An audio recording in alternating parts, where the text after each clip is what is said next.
answer, my friend. Hello? Hello? Yes, Mr. Deen, you are live on air. What do you like to say to us, my friend? Assalamu alaikum. Wa alaikum assalam. I was just watching, and you know, it's impressive how much you know about Islam. But I was curious, the title was the Quran or the Bible, where is the truth? The title of the stream, I want to know where, how do you know the Bible is the truth? Well, this is a question maybe you should ask yourself first. I mean, how you know the Quran is the truth? You are a Muslim, right? Questioning Muslim. Not okay. Well, my friend, when I say the truth, first of all, do you believe that God, he is a good God or he's a bad God? He's good. Okay. So the good God, is he going to teach you to do bad? No. Okay. Does the Quran teach you that you can rent a woman? It's called temporary marriage. Muta? Yeah, the muta. It does. Okay. So how God is the good God? When we say the good God, this means he teach me good ethic, correct? Yes. Okay. Do you think, with my respect to you and your family, I'm not saying something to insult you, please forgive me. I don't mean that. Do you believe that if your sister, with my respect to your sister, again, let us say this is my sister, not your sister, so you not be offended. Let us say I'm a Muslim, and my sister, she came to me and said she want to rent herself to do muta. What I will say to her? She will say to me, this is what Allah said. Now, I don't see anything wrong with that. Why is that? If it's consensual, if they both agree, yeah, and there's payment, and they agree on what's going to be paid, and they go and do it, I don't see anything wrong with it. Okay, but isn't it so? You don't have a problem if your sister came to you and says there's a guy, he offered me $10 to sleep with me for 2 hours. As long both of them they agree, it's fine for you, correct? Correct. Okay, but isn't it this is what prostitution is about? Yes. So you don't have your problem that God teaching me to do prostitution? No, no problem. Why is that? What is your logic? My logic is that if that's what she wants to do, and if it's not rape, or it's not forced on her, if it's consensual and there's a agreement and she wants to do it, then yeah, but fine. okay. So why Muhammad, he says if somebody commit adultery, beat him? What is the difference between adultery? At least adultery, let us say a man and a woman, they see each other, maybe they love each other, and they have sex, they commit that sin. So why, if you and a woman, she agree with payment, it's okay, but the women who don't take off her panty for money, she will be punished? What is the difference? Both of them are not married.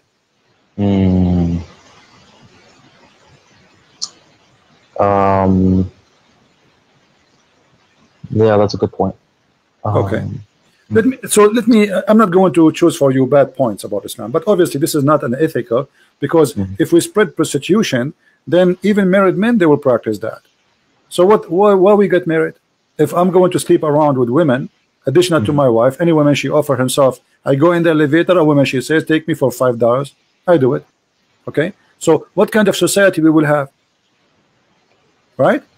You're right. Yeah. Okay. Now, if I am a person, what Allah is expecting from me and what I am expecting from Allah, can you help me in that? What Allah expect from you to do, and what you expect Allah to do for you? Allah expects you to pray, you know, and to follow His orders. To pray to whom? And you pray to Allah. Okay. Did the Prophet order you to pray for Muhammad? You're not praying to Muhammad. He's part of the prayer, but he's not. You are praying for Muhammad, but not to him. I understand, correct? Right. Okay. So why you need to pray for Muhammad?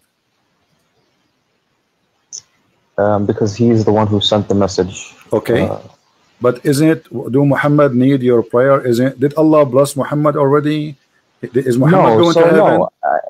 no, you're not praying. I don't know what you mean for Muhammad or to Muhammad. I don't know what all this is.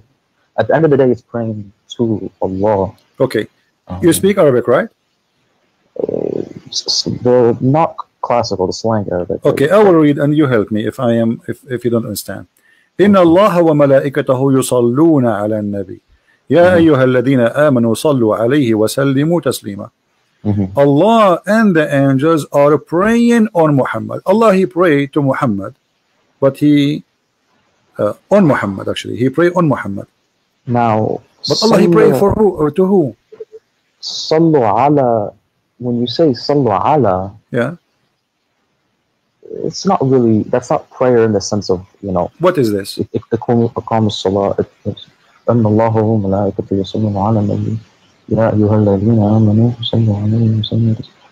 yusalluna ala. That's the importance. When you say yusalluna ala, it's more blessings on. Not okay, but hold on. Actual. Hold on. If this is a blessing, why we are using the word yusalli? You speak Arabic. The word yusalli is salat. The word blessing is barakah. I mean, Arabic language is very rich. It's very easy to choose words. So when I say salah is salah. When I say barakah is barakah. And when you say yusalluna ala, you can also. Okay, I will go with you. So according to your what you said, that Allah and the angels are doing a blessing on Muhammad.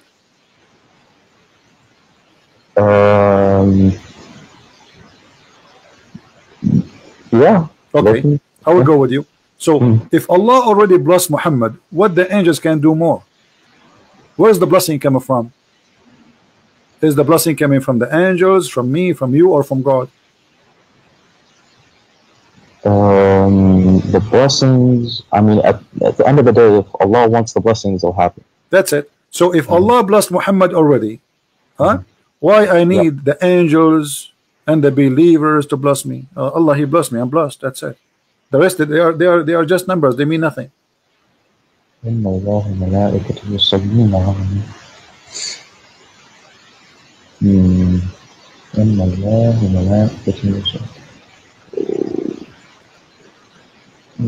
Maybe it's a message that the angels also. Okay, let me make it more simple for you, my friend. Now, let us make a circle here.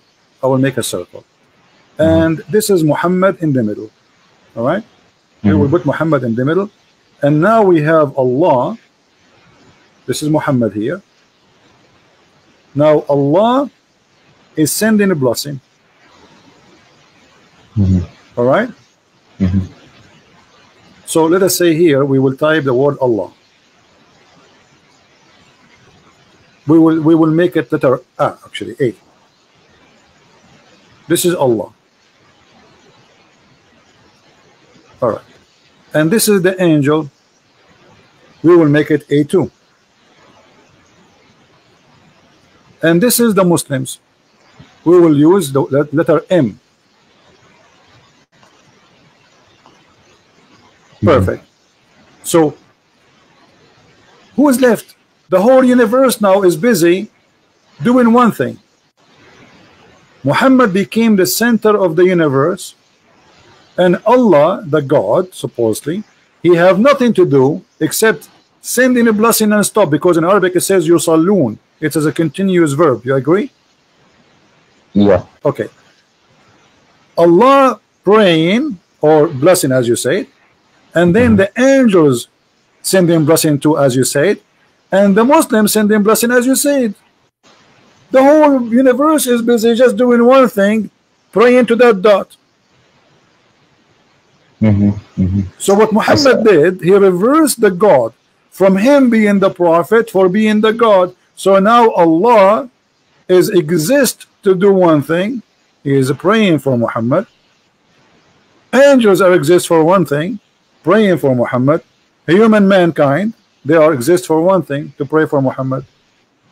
So who is this man Muhammad? Yeah, I see what you're saying.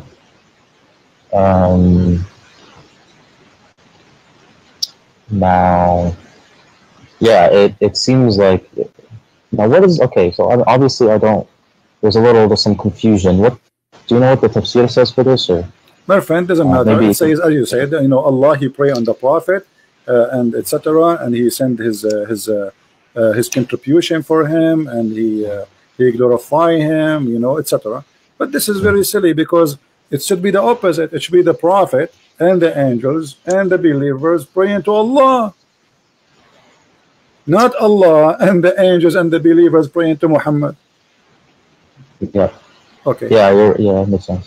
Okay. I will show you one more thing. Okay. But it has a connection with this what we showed you now. Mm-hmm.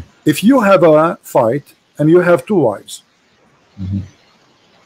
who's going to help you in the fight? How many people you need to take your side? If you have a fight with, Let's say you are married. You are married to two women. You know, do you need an army? Do you need who's going to help you? I don't know. This is between you and your wives. This is something personal. You do not need anyone, right? Aren't you man enough? Correct? I'm not married. No. I'm not saying that. I'm saying, isn't it the man is enough to? Isn't it the Quran chapter 4 verse 34? It says, "Al-rijalu qawwamuna 'ala nisa." The men are in charge of the women. So Yes. if a man have a fight with his wife, he is the one should deal with it, right? Not somebody else, correct? Yeah. But read with me this. Muhammad. Let us choose different translation just to make it more simple. Because this guy, he had too much spice. Here we go. Muhammad, he have a fight with two of his wives, Hafsa and Hafsa and Zainab, I think. So the Quran making a story about it, that if those two women, they don't repent, Mm-hmm. who is going to take the side of the Prophet? Because two of them, they are against the Prophet. Look how many. If you don't turn into repentance to him mm-hmm. who? Allah. Right. Your heart are indeed inclined, which means you became a kafir. Mm-hmm. Look who is going to take the side of Muhammad in this fight with two women. But And if you back up each other against him who? Muhammad, truly Allah is his protector. Okay, is that enough? No. And Jibreel. What Jibreel have to do with this? What Allah have to do with this? I mean, the guy, he have a fight with his two wives. Why Allah is, this guy is talking like, if the Roman, they are sending him a letter, says we will have a war with him, I say, I understand. This guy is going to face an army. He need God to help him. Muhammad is fighting with two women. They are 5 foot tall. Truly Allah is his protector, and Jibreel and every righteous one among the believer. And furthermore, all the angels. Do you see what happened here? Yeah, I see. What's the verse number of this? This is a chapter 66, verse number 4.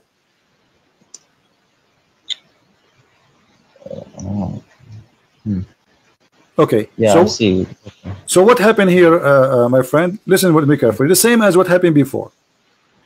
We have Muhammad. We will make another circle. And we have Muhammad in the middle.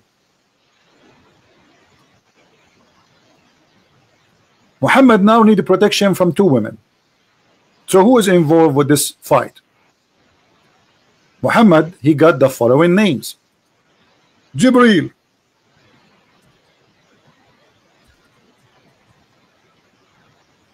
We will call him J. And Allah, we will call him A.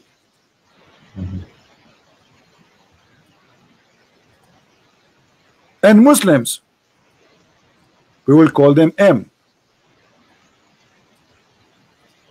And all the angels in the world. Who is left? Yeah.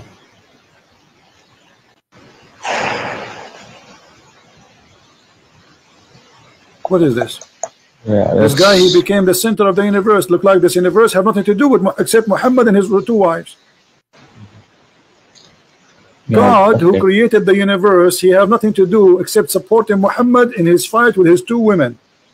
Not only that, and Jibreel, he would come in a special mission. He would take side with Jibreel. I'm with you. You know, Jibreel, please protect me from those two women. Jibreel have 600 wings. Extremely huge angel according to Muhammad, to the point he covered the horizon. Is that enough? No. And every single believer, Al-Qaeda, ISIS, Mujahideen from everywhere, Pakistan, Indonesia, you name it. And not enough. And furthermore, all the angels. All of this to support a guy in his fight with two women. Yeah. Maybe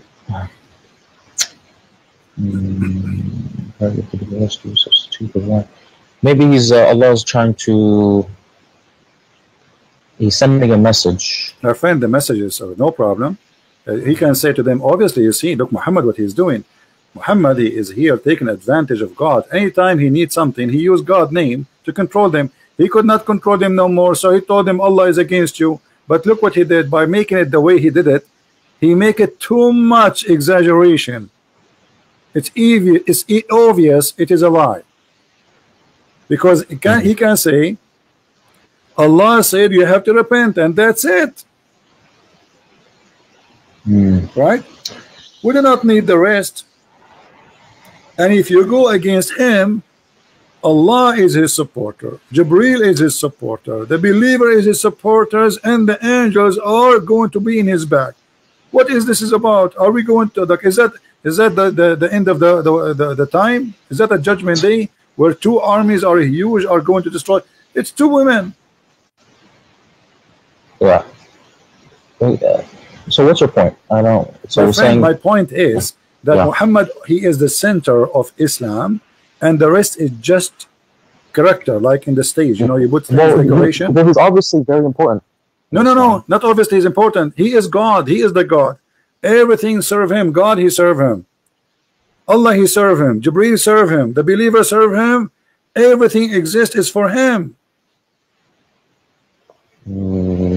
But not everything in the Quran is benefits the Prophet. What do you mean? Did Muhammad, he make verses saying any Muslim woman, she can give herself to the Prophet so he can do boom boom with her?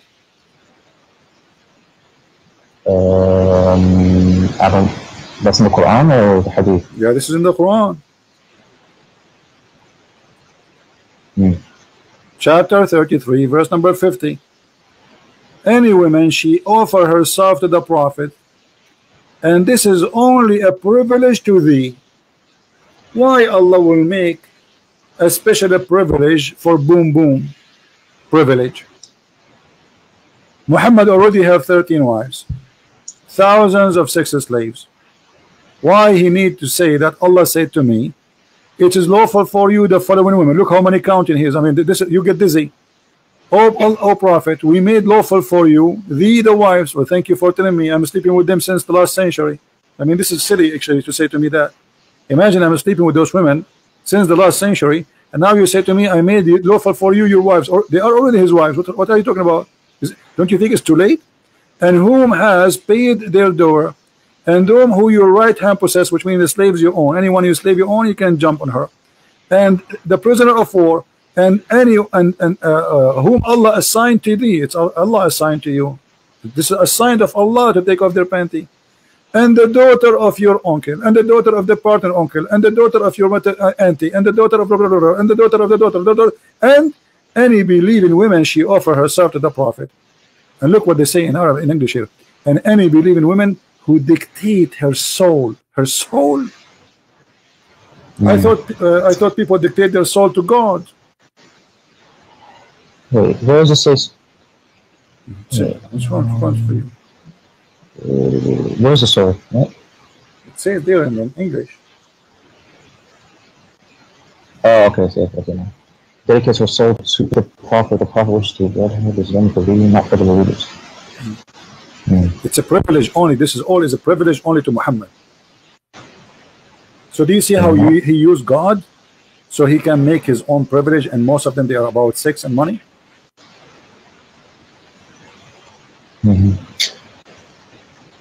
What this have to do with God, my friend? What do you think? What does this have to do with God? Why God is saying any woman she can give herself to the prophet? I mean, you told me that it's okay for you to do muta. Okay. Now, what this is about?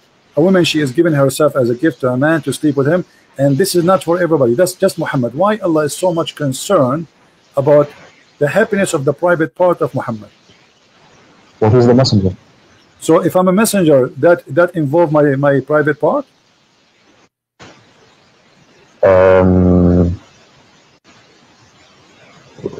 So now if I am a messenger, I just say I'm Muhammad now, and there's like a million women watching me. I say, hey women, send me a message who want to sleep with me, who want to give herself to me. My name is Muhammad. Is that what you're saying?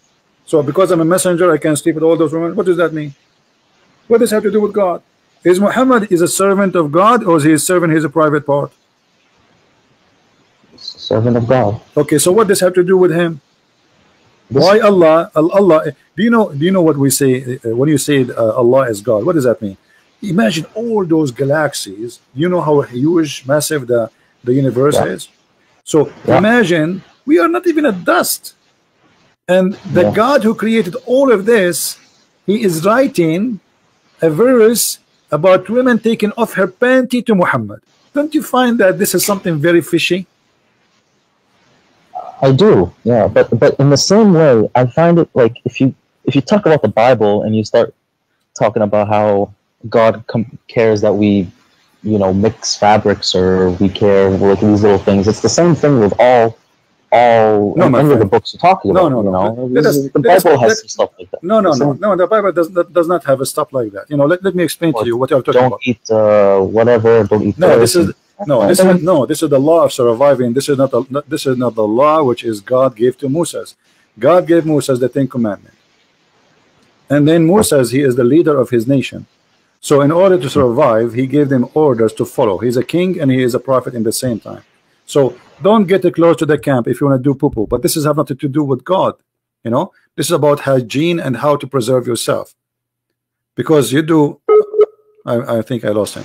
So when Moses he gave those command, it was to preserve his nation from being sick and ill and etc. But this is not God that's talking about those things. So here we have a prophet who is subjugated. And okay, why Moses did not make a verse says any woman she want to give herself to Moses? Here we go. Moses is a prophet.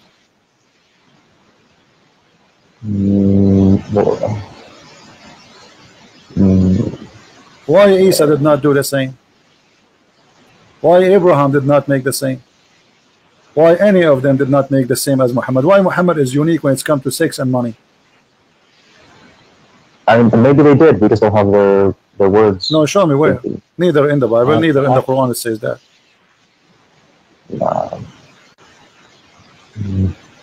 The only story in the Quran showing it's about David, and David in the Bible is condemned by God. David in the Bible accused David to be a criminal. His hand is full of blood. While in the Quran, the story is there is amazing. So why this man is subjugating God for his benefit?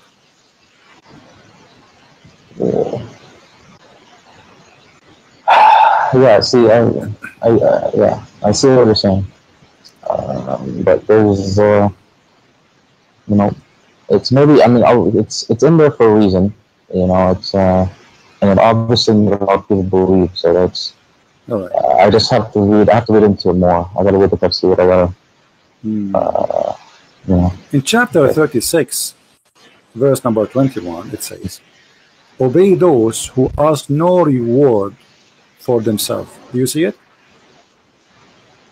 I follow those who.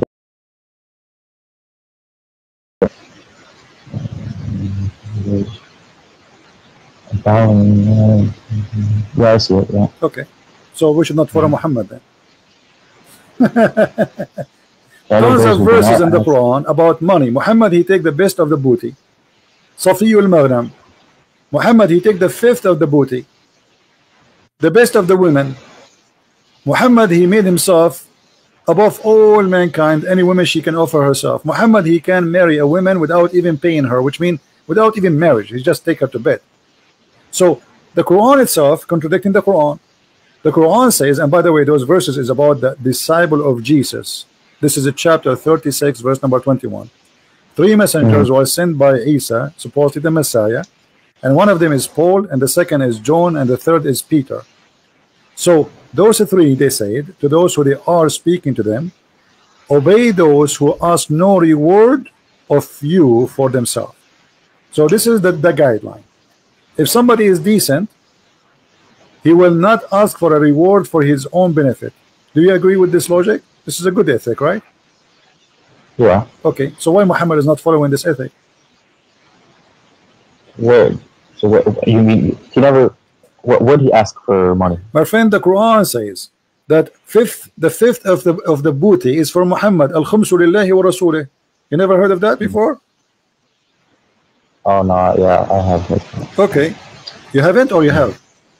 I have. Okay, so the fifth of the booty, and the best of the best of the booty, and verses about any woman she want to give herself to the Prophet. So why Muhammad is not following the guideline? Did you hear me? Hello?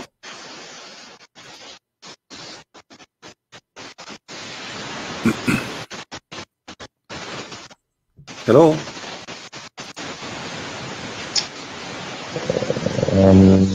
Yeah, you're cutting out a little bit. All right. This is chapter 8, verse number 41. It says that Allah, he says, Allah, he says in chapter 8, verse number 41, and know whatever of your war booty that you may gain, verily 1/5 is assigned to Allah and the Messenger. Right?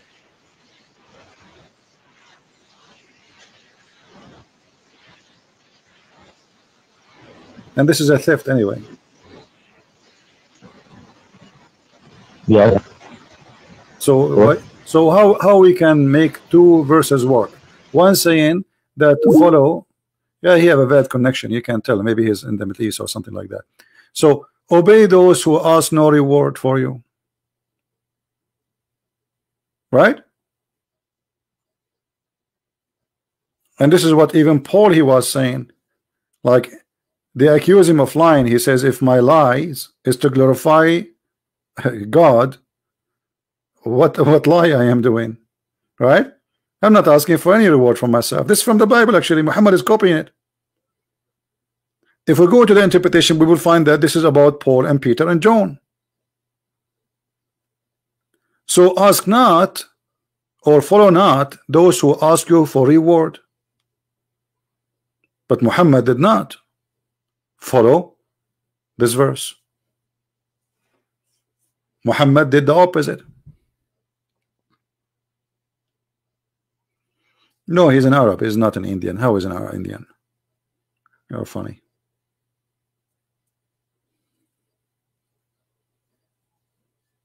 Call me back, my friend. So how this book can be the book of the truth? This is a book of the truth. Not to mention or forget to mention the stupid stories, flying carpet, mistakes in history, amazing mistakes in science. Have you ever heard of a God you do not know how the hail is created?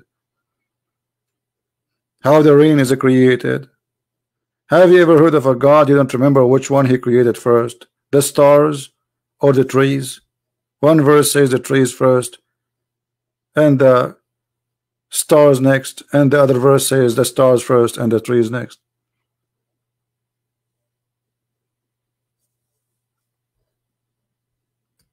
Yeah, I think this guy, he will leave Islam soon. Let us call him back.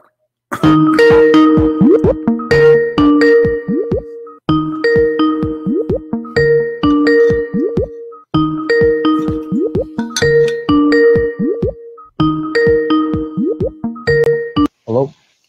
Yeah, yes, my friend. Go ahead. So what do you think, my friend? Do you think Muhammad is a prophet still? I have a bad connection.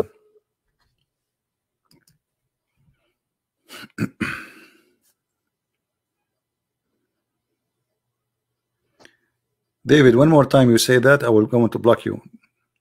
We are serious. We are not joking around now. Do you hear me, my friend? Mr. No, Dean? You have a bad connection.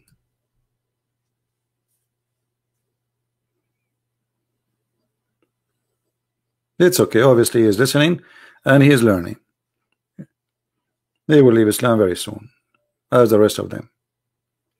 So where is Muhammad, and where is the prophecy, and where is the prophet? Okay, and you call him a prophet. Where is the prophecy? Here we go. This is the Quran. Who want to show me a prophecy in the Quran?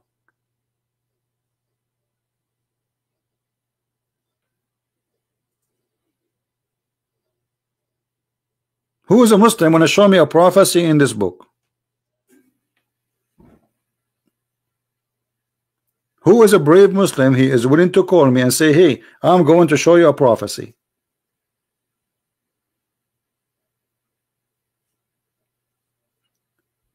Do you remember the chapter? It's called the chapter of the Kafirun, which the Muslims always recite for us. In Arabic, the name of Jesus, there's no Arabic name for Jesus. It is Yeshua, which is the same as Yeshua. This is the Hebrew name. There's no name in Arabic. If you go to a chapter of Al-Kafirun, this chapter alone is enough, and the Muslims always they mention to us this chapter, Al-Kafirun.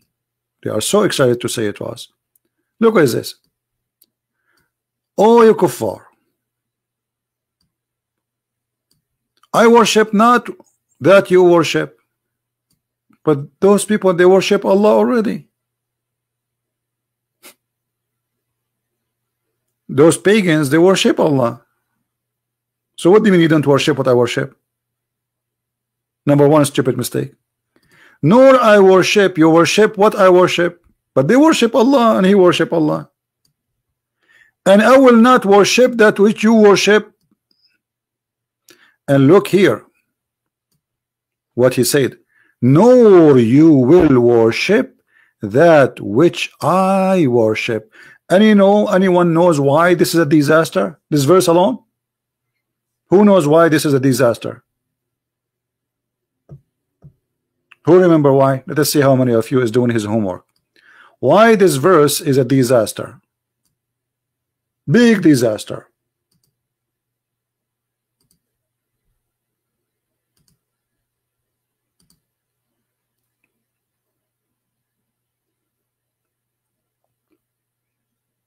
Because he said to the pagans, who he is one of them too, you will never worship his God. But all of them later they became Muslims.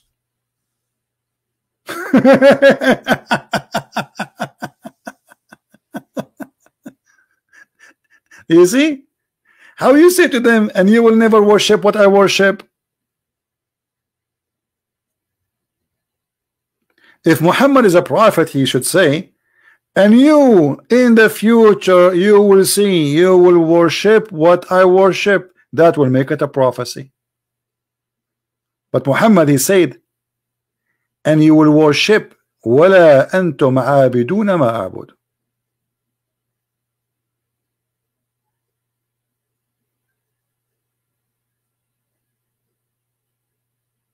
Muhammad, he got himself busted.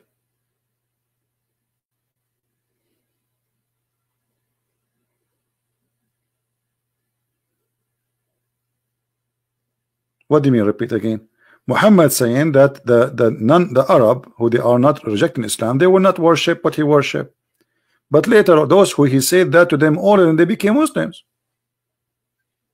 So this was a false prophecy from a false prophet. And supposedly the one is talking here is Allah. So there is no way Allah is God, yet you do not know that those people in the future they will become Muslims.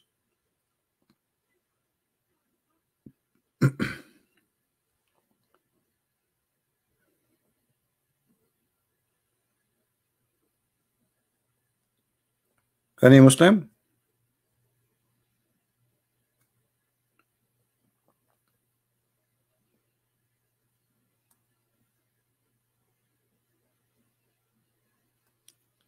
So those Muslims who come to us, let us summarize again what we learned today from the beginning.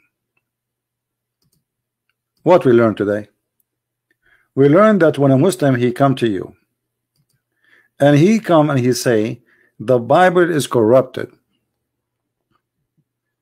don't defend, don't start quoting verses from the Bible. Yes, Deen. Assalamu alaikum. Wa alaikum assalam. Can you hear me? I hear you. Okay. Yeah. So my friend, what do you think about Muhammad? Do you think he's a prophet? Now he could still be a prophet. I mean, what you showed me, you know, it's possible that Allah just gave him special rules, which is not okay. What make a prophet a prophet? What makes a prophet a prophet? Prophecies. But like what? Give me a prophecy. Where we have the Quran in front of us. If there's any prophecy in the Quran to make Muhammad a prophet? Do you see the verses we are showing on the screen? The Kafirun? Yeah, I see them. Okay. If you go and read the interpretation, you will see that those people who Muhammad he said that verse to them, all of them they became Muslims later.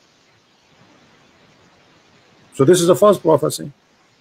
How he said to them, nor you will worship that which I worship, and later all of them became Muslims. Nor will you worship, nor will not worship that which you have been wont to worship, nor will you worship that which.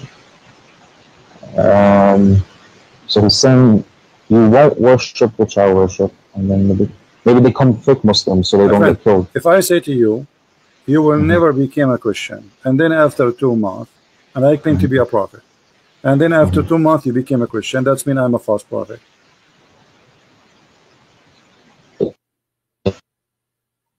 Because a prophecy, if you say something, prophesy something, it have to be true. Yeah. Yeah, but this is a false prophecy.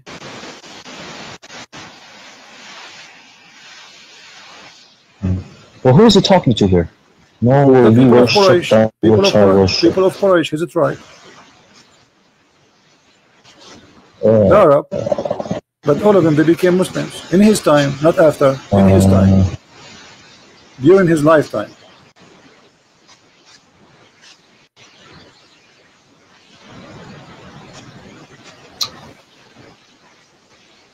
Okay, what the prophecy Muhammad he gave in the Quran? Maybe they become fake. Do you remember Muslims anything? They didn't want to get killed. Forget about this one. Do you remember anything Muhammad he said became a prophecy, come to be true in the Quran?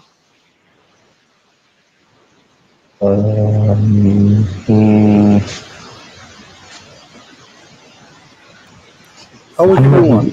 I will help you. Okay. Have you ever heard a Muslim saying that Muhammad he prophesied that the woman after they lost they will win?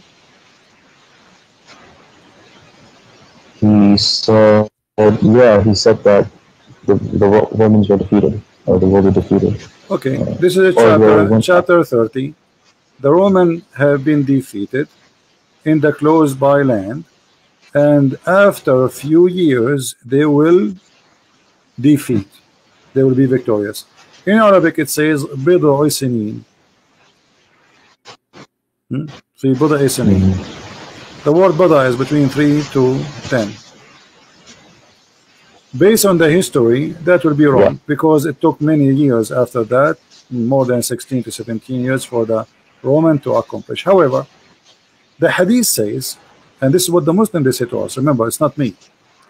The hadith says that Muhammad he said that verse after the Roman became victorious.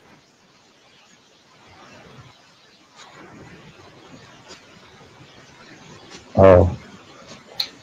So how this can be a prophecy? No, this is not a prophecy. Okay. The Roman Empire has been defeated in the length of span. Yeah, no, this is. Give me a second, I will show you the hadith.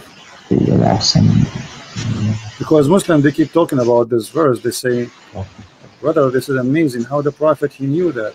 First, the calculation is wrong. Secondly, even the hadith says that we have a problem here.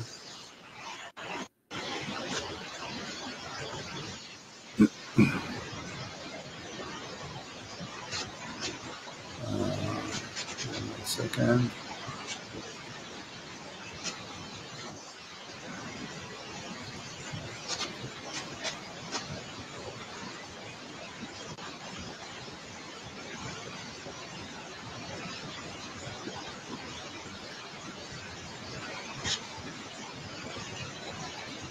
Are you talking from the Middle East?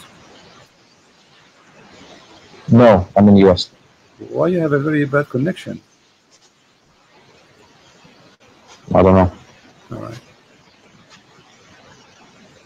Let us see. I'm just trying to find you the hadith.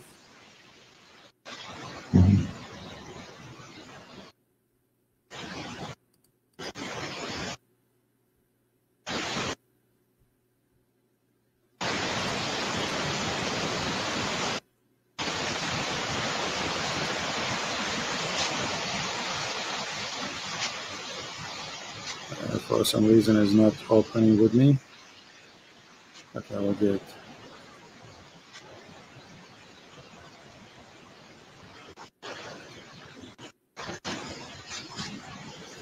Just to show you how Muslims they say things, it doesn't make sense, and it's not even honest when they say it. Or maybe some of them they say it without knowledge. You know, many Muslims they speak without knowledge. All right, here we go. We found it finally. Thank God. Sometimes you want something, it doesn't come. All right. Let us put it in the screen.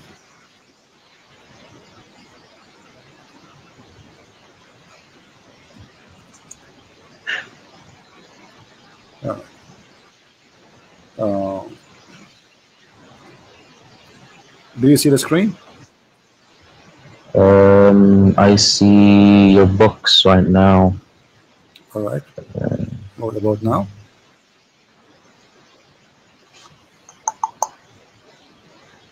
No, I still see your books. It's okay. We'll take a little bit of time to come to you. It says here that in the day of Badr, the Roman had victory over the Persian. So the believers were pleased with that.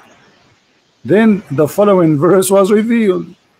So the claim that this was a prophecy, Muhammad, he said that verse before it was a lie. Yeah. Okay, I still, can you give me which hadith it is? I want to read it. This is Jami' al-Tirmidhi and it is Sahih. It's Sahih? Yeah. Oh, here.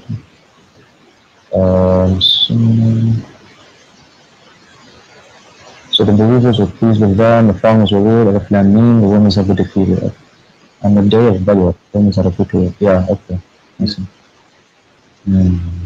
So the verse revealed after the Roman was defeated, not before. So what you know, I will tell you a prophecy. I'm a prophet now. Trump, he will win the election in 2016. Yeah, this is what Muhammad is saying. I mean, what is the prophecy here? The guys already, they are victorious. So where is the prophecy? Okay, well, I don't. Where did he say that they will? It says the Romans have been defeated. Yeah, and after the defeat, they will be victorious.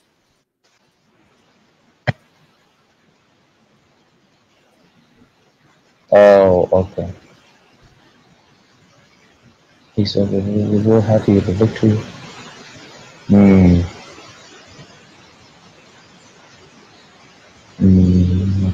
Yeah.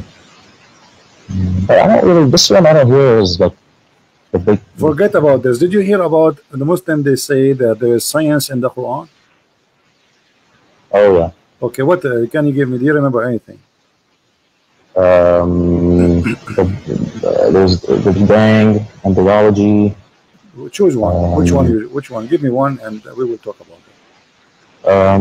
The Big Bang. Big Bang. What is the Big Bang? Do you know what the Big Bang is?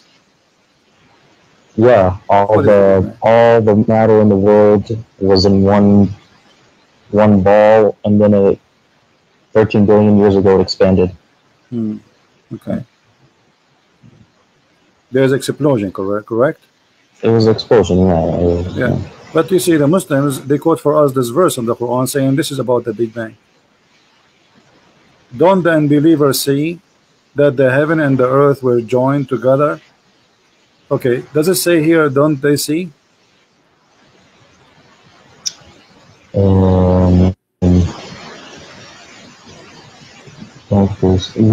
Give me, what's the verse? What's the verse number? Chapter 21, verse number 30.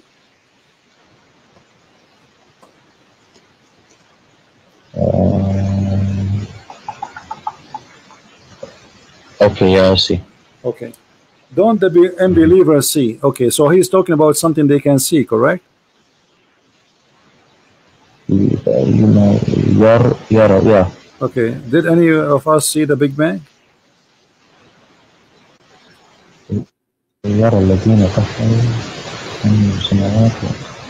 No, but Okay. yara. Alam yara. Didn't they see? Didn't they see? Correct? Didn't they see?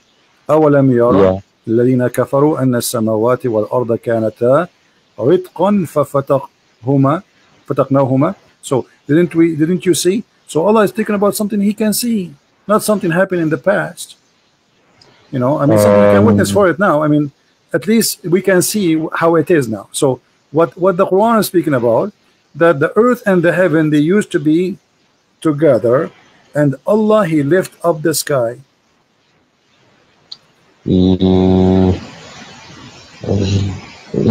don't think, but I think you're taking it too literally. No, let us show you that this is what it's meant. You see, I don't say things, you know, I don't know, by now you should know that I don't say things unless this is how it is according to Islam. Okay? Allah, He lift up the sky. You know that? I mean, I see it. It says, no, it doesn't say وَجَعَلْنَا مِنَ الْمَاءِ. Yeah, this is a different verse. Chapter 13, verse number 2. It says, Allah is He who raised the heaven without pillars that you can see. Do you see it? Yeah, who erected the heavens without pillars. So connect this verse to this verse, you will find that they are saying the same. Whoa, should connect it. Yeah. Don't the believers see that the heaven and the earth, they used together? Okay, what He did? He lifted up the heaven. He separated them. He established Himself above the throne. He erected the heavens, the Sama. He raised, but this is different. I don't see the connection. The connection is that the earth and the heaven, they used to be connected, correct? In the previous verse. Yeah. This one here is saying Allah, He raised it up. This is how He split it. Allah, He raised up the heaven. Okay. So, but let me ask you: is that true that that the heaven is raised above us? No. So this is a lie. How God He says such a thing? We are not even a dust inside the space, inside the heaven, if we can call it heaven. Correct. So we are the heaven is not lifted from us. We are inside it. We are little tiny. It's not even like the size of a needle, the head of a needle, inside the heaven. So how He lifted up? But because this is how Muhammad He say things, the earth and the heaven, they are not connected. The heaven is up, the earth is down. So the heaven is up, but this the truth is not right. The heaven is up, the heaven in the right, the heaven in the left, the heaven underneath of us, because the earth is not a flat, and there's heaven around us all over. Yeah, there's no. Yeah, that's right. So this is a very false statement.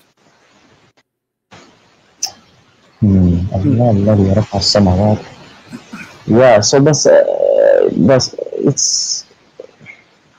I think you're taking this too literally. My friend, I am not the one. You see, you have to read the interpretation of the Muslims.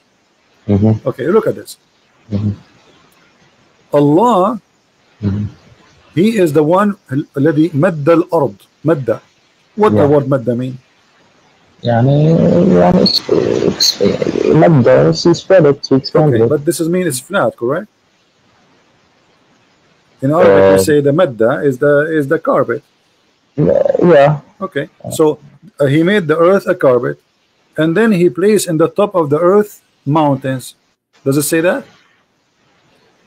Yeah. But wait, but is it true that mountains are something placed in the top of the earth, or the mountains are coming from the magma? Well, they come from the tectonic plates pushing against each other. Well, there's two ways. Either it's a volcano, yeah, which is the magma, or it is the tectonic plates because of a pressure between them. This is correct. But which mean in both ways, it's not. It's coming from inside the earth, not something we place in the top of the earth. Correct. Correct. Yeah. Okay. So the Quran here is giving false prophecy.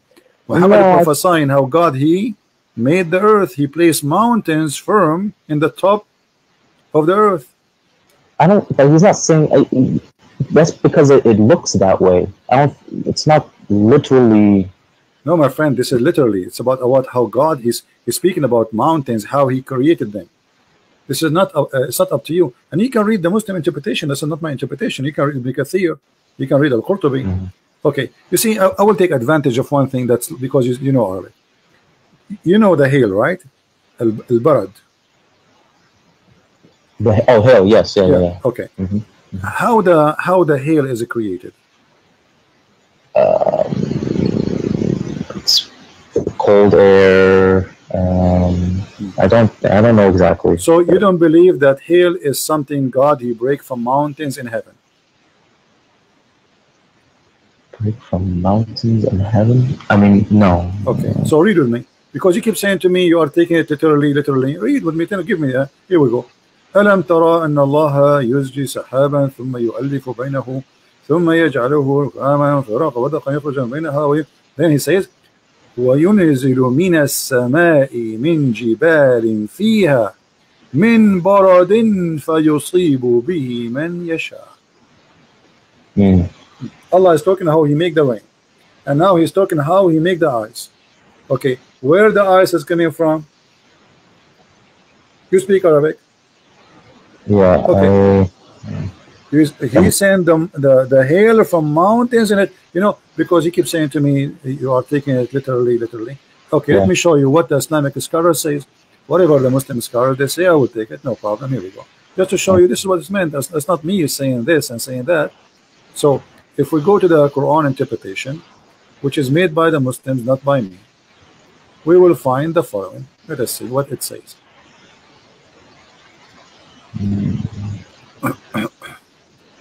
This is a chapter 24, verse number 43.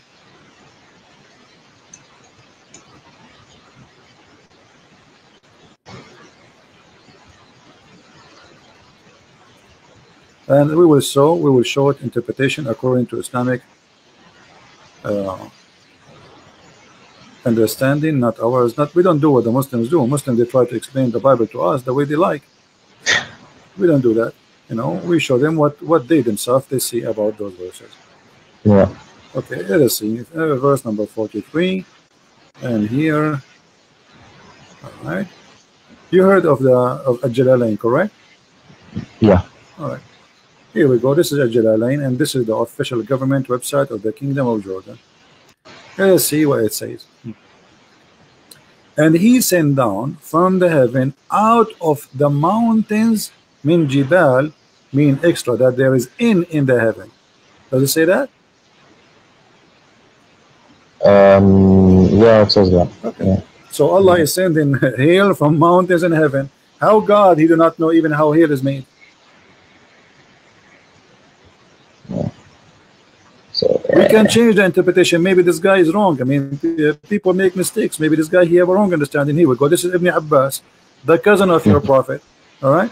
It says, and then he says, and then He sent down hail from mountains in heaven. Yeah, that's not right. Okay, but this is God. Yeah. And God is saying to us how hail is made, how rain is made. How this can be true?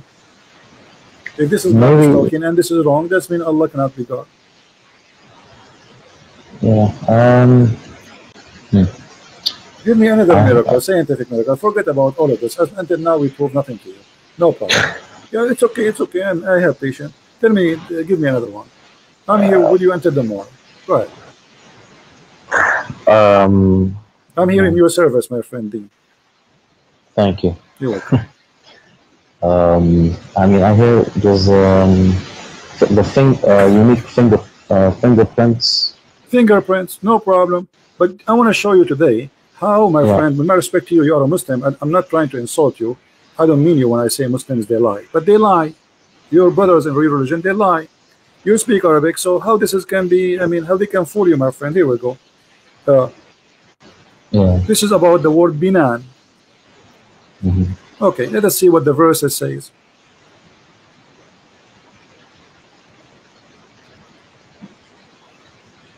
Chapter 75, verse number 4. It says, aren't we able to put together his fingertips? But this is about his bones. The fingertips is the bones. This is not about fingerprints. What fingerprint?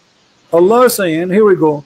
Does the man think we cannot assemble his bones? No, we can. Even his fingertips we can.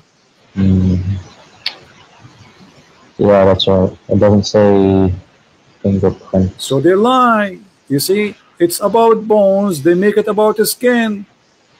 But they are assuming nobody will go and check, and nobody have a brain to you know, people, they take it like, you know, it's like a fast food, McDonald's, you know, take sandwich, give sandwich, brother. Prophet said, Allahu Akbar, Alhamdulillah, MashaAllah, Alhamdulillah, Takbir, Takbir. Yeah, this is the comedy we see. Nobody want to use his brain for a second. Yeah, I'm looking through these translations. A lot of them, I'm trying to read the Arabic, and yeah, they keep adding stuff. My friend, the Arabic is so clear.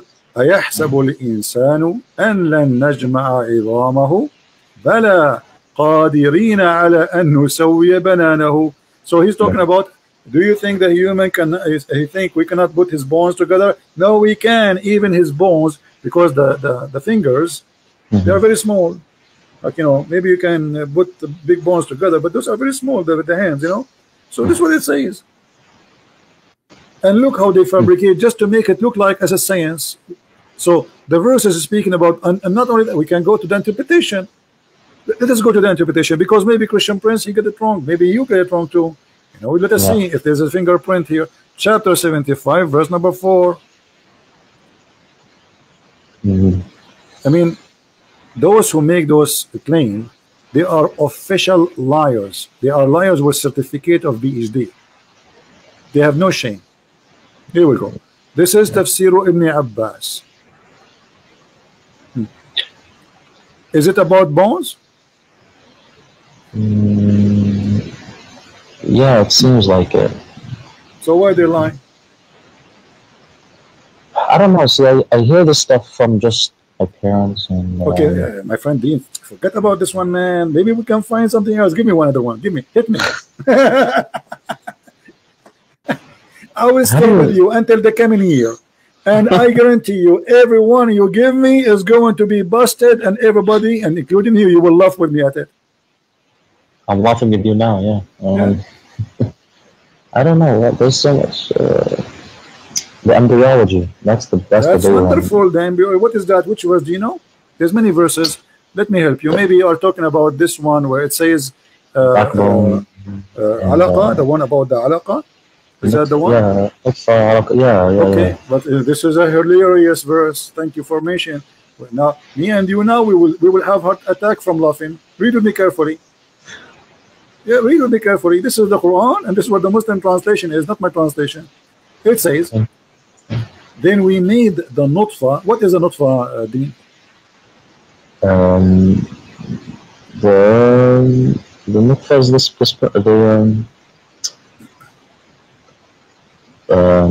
nutfa is the sperm. That's wonderful. We made the nutfa into a congealed blood, alaqa, a thick of a congealed blood. Okay, do you agree with that, Dean? Have you ever heard of a scientist says that the baby is made from nutfa, and the nutfa will become a baby, and that how it happened? The sperm became blood, and then the blood became a lump, and then the lump became a flesh or bones. What is that? In which science is that? Where we can find this science? The sperm of the man go to the women and fertilize the egg. The one will grow is the egg. It's not the nutfa, correct? Well, yeah, there's the egg. Yeah. Yeah, the egg will become the one cell. It's a big cell. The cell became two. The two became three, etc. You know. So it's not the sperm will become what this guy is talking about. He's saying that the sperm of the man will become a congealed dead blood. Now, yeah, then you have to mix them into a part and then the part into it. But it's not wrong. It's wrong, Just, my friend, because the sperm does not transform to be anything to do with the baby. The sperm activate the egg and deliver the DNA message, and that's it. It dissolves. According to the Quran, what is the first stage? At the first stage, you are a sperm, correct? Then you became a blood. Go and check from now until the coming year and find who is the scientist who will say that the first stage is a blood.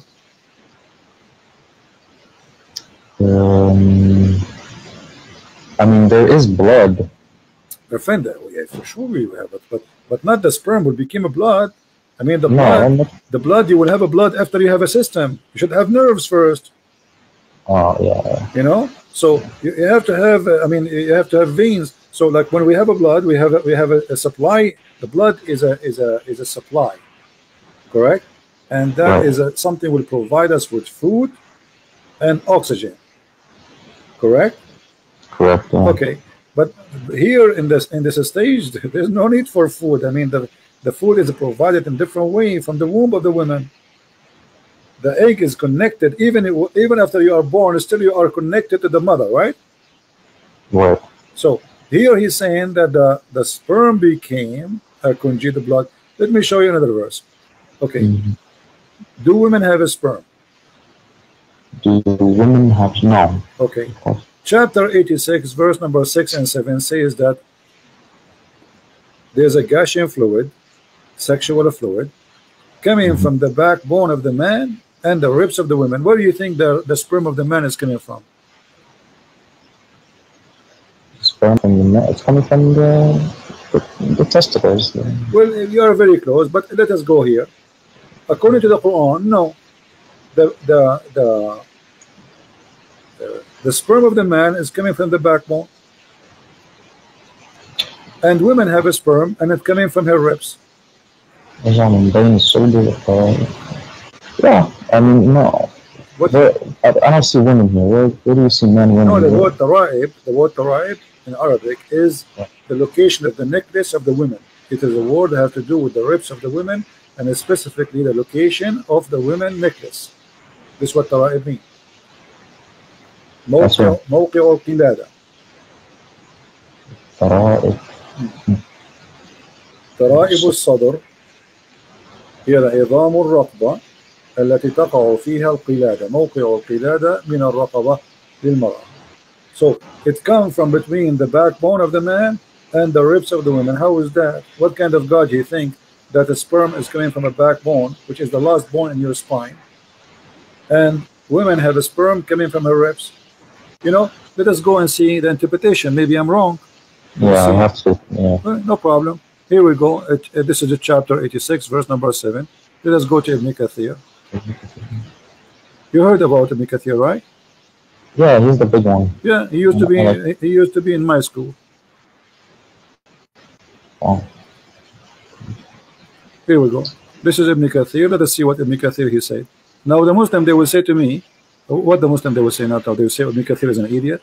They will say have no understanding. Yes, they will say that, but just to save Muhammad from being exposed, they will say anything. Look at this. This is Ibn Kathir, and he is explaining the verse. Let us see what it says. He is created from a water gushing forth, meaning sexual fluid that comes out bursting forth from the man and the women. Thus the child produced from both of them. Okay, wonderful.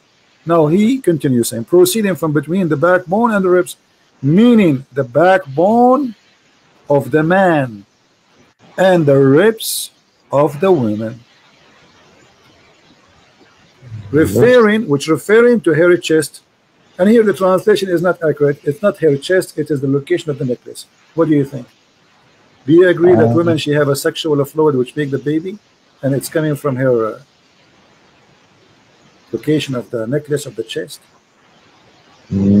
She has, I mean, yes, she has a part in the, it's not the right location. No, it's not from the necklace. The woman have a sperm, my friend? No, no sperm, no. Yeah, but this is what it says. It says the baby, it says gashing fluid. It's a gashing forth liquid. It's a fluid. Do you see it? Yeah, it's a sexual fluid. So this is cannot be the egg, because the egg is not sexual fluid. It's not even a fluid. All right? Right, yeah. Yeah, and not only that, Muhammad himself, he explained that. That's why Ibn Kathir, he read for us that the Prophet said. Let us see what the Prophet said.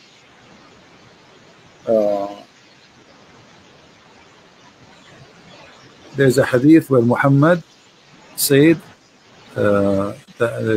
explain something. Let's see. Where is the hadith? I hope they did not take it off, because they do that. The Muslims, they are trying, yeah, they do that actually. There's a hadith where Muhammad, it's in Arabic, I can show it in Arabic.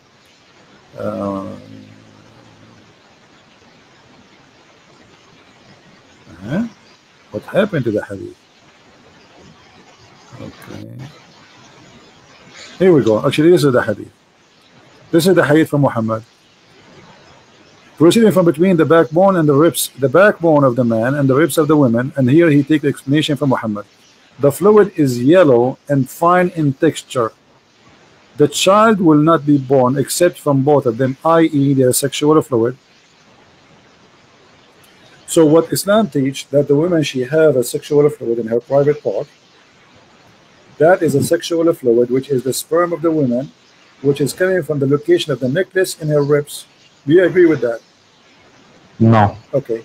And do you agree that this sexual fluid, which is yellow and fine in texture, is the one who will make the baby? No. Okay. And the man have a sexual fluid which is thick and white. And this is what Muhammad, he said in the hadith. Let me show you the hadith so you don't say I'm making things up. This is the hadith of Muhammad saying the following.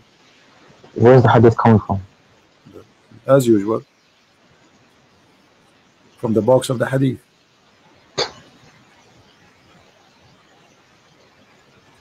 Here we go. This is your prophet explaining the same thing, and this is Sahih. I came to the prophet. Okay, no, this is not the one. Here we go. Let me show you the Sahih.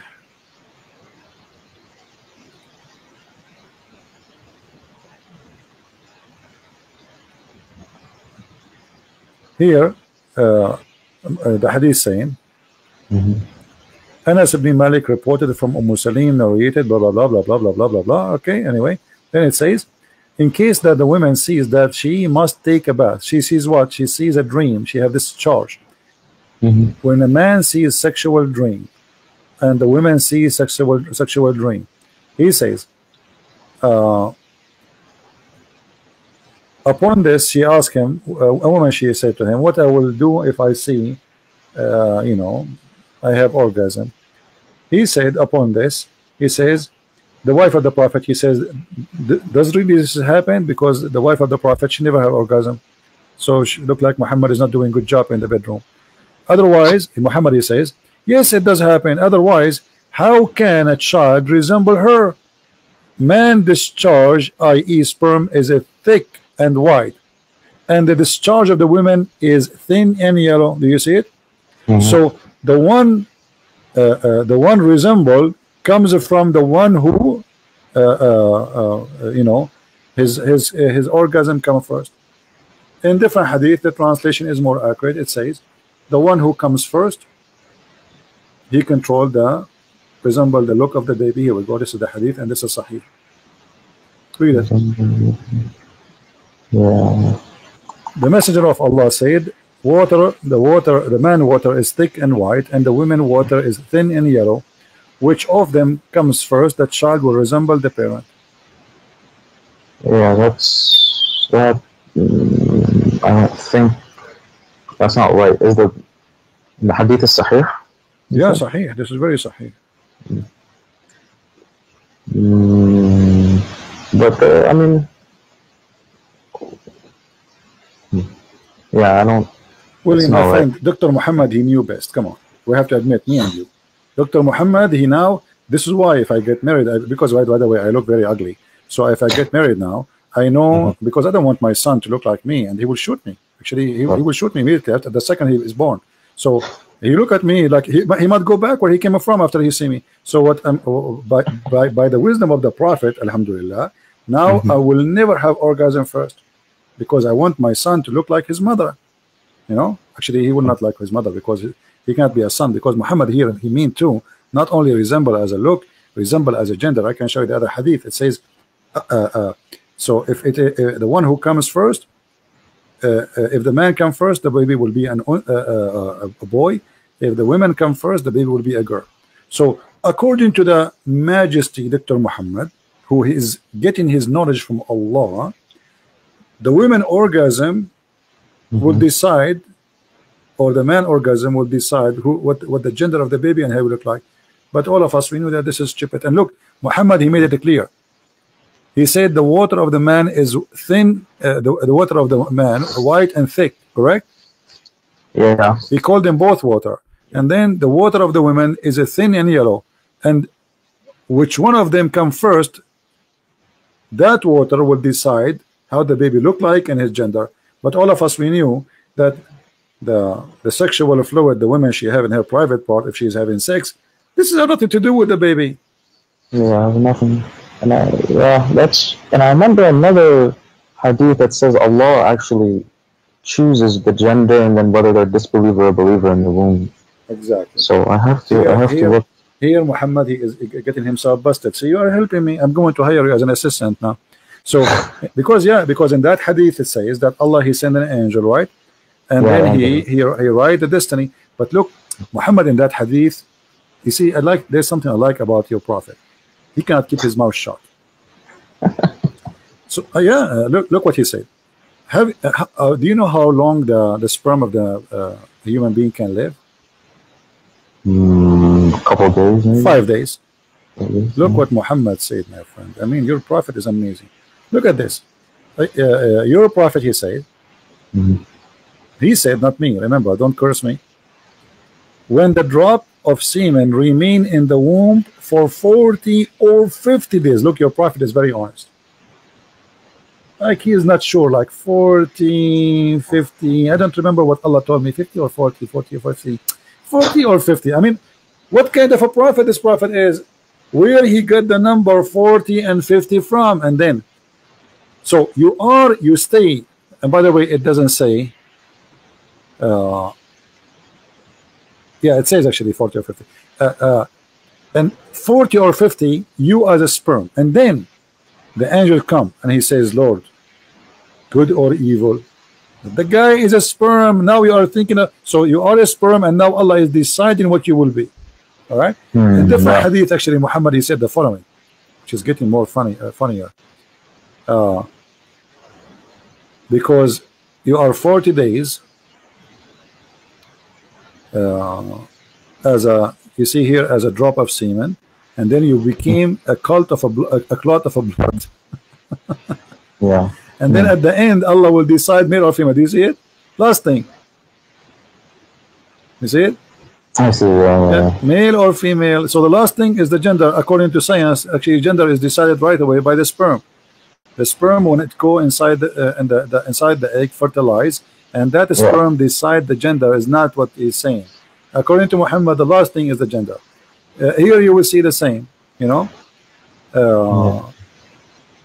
Look, all those hadith, they are saying the same. Read this one with me. This one is fantastic. This one we can make movie, me and you, about it. If you have money, we can we can ask Sylvester Stallone to be the, we make him go back. We make a cartoon movie like he was a sperm, Sylvester Stallone, and now he go in a mission and he stay as a sperm in the womb of the enemy for 40 days. Look at this. Yeah. In the form of a semen for 40 days. then became a clinging, it's not, doesn't say, it says alaqa, a congealed blood, for the similar period. So you are now 40 days as a sperm, and then 40 days as a blood, and then 40 days as a loom of a flesh, and that's it. The total is 120 days. The baby is done. Yeah, that's 100. Yeah, no, that's not right.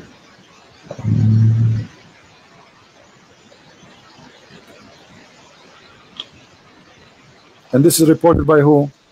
Both Al-Bukhari and Muslim. Yeah. Now the hadith, the hadith is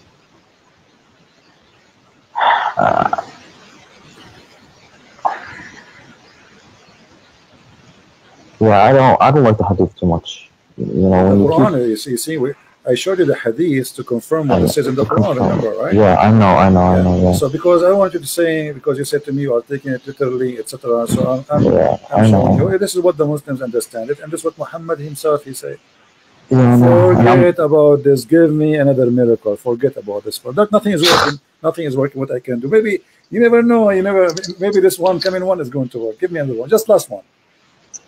But the last one. Try to choose something that can hit me in the head, break my head to pieces. Last miracle. I mean,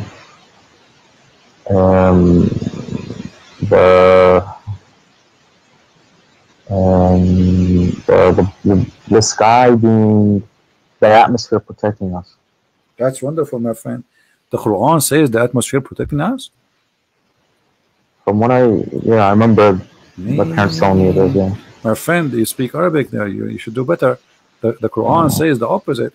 The Quran says that Allah وَجَعَلْنَا السَّمَاءَ سَقْفًا مَحْفُوظًا. So what is protected is the sky, not the earth. From who? Let us see. And now you would die laughing with me.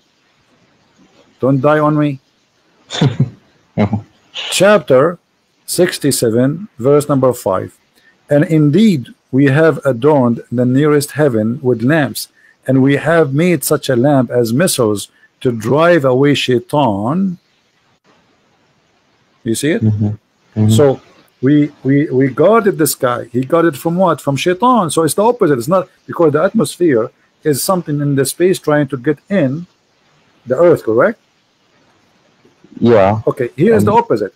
Shaitan, he will try to go out of the heaven. Allah, he will shoot him. Now you might say to me, this is not clear for me. Can you confirm it? Let us confirm it in different verse.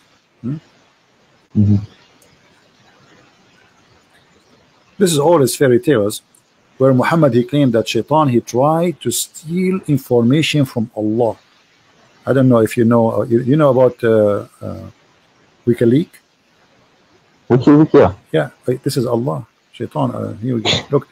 So, وَجَعَلْنَا وَحَفَظْنَاهَا, and we have set, we made the sky zodiacal signs in heaven, and we made them fair, seeming all beholder, and then and we have guarded those in the sky from every cursed devil. Do you see it?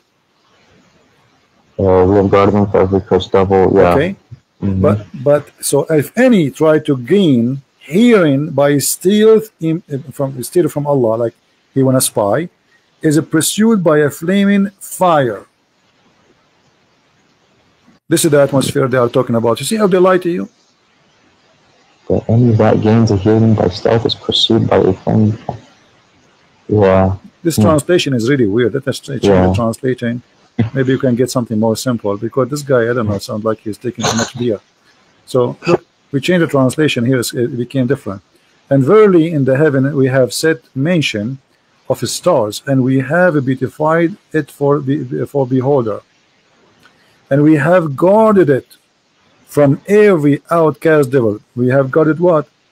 The sky, save him who steals the hearing. And then the other verse, you know, that the one connected with this one, if he try to steal, Allah will shoot him with the star. Do you see it? Yeah. Okay, so what is the atmosphere?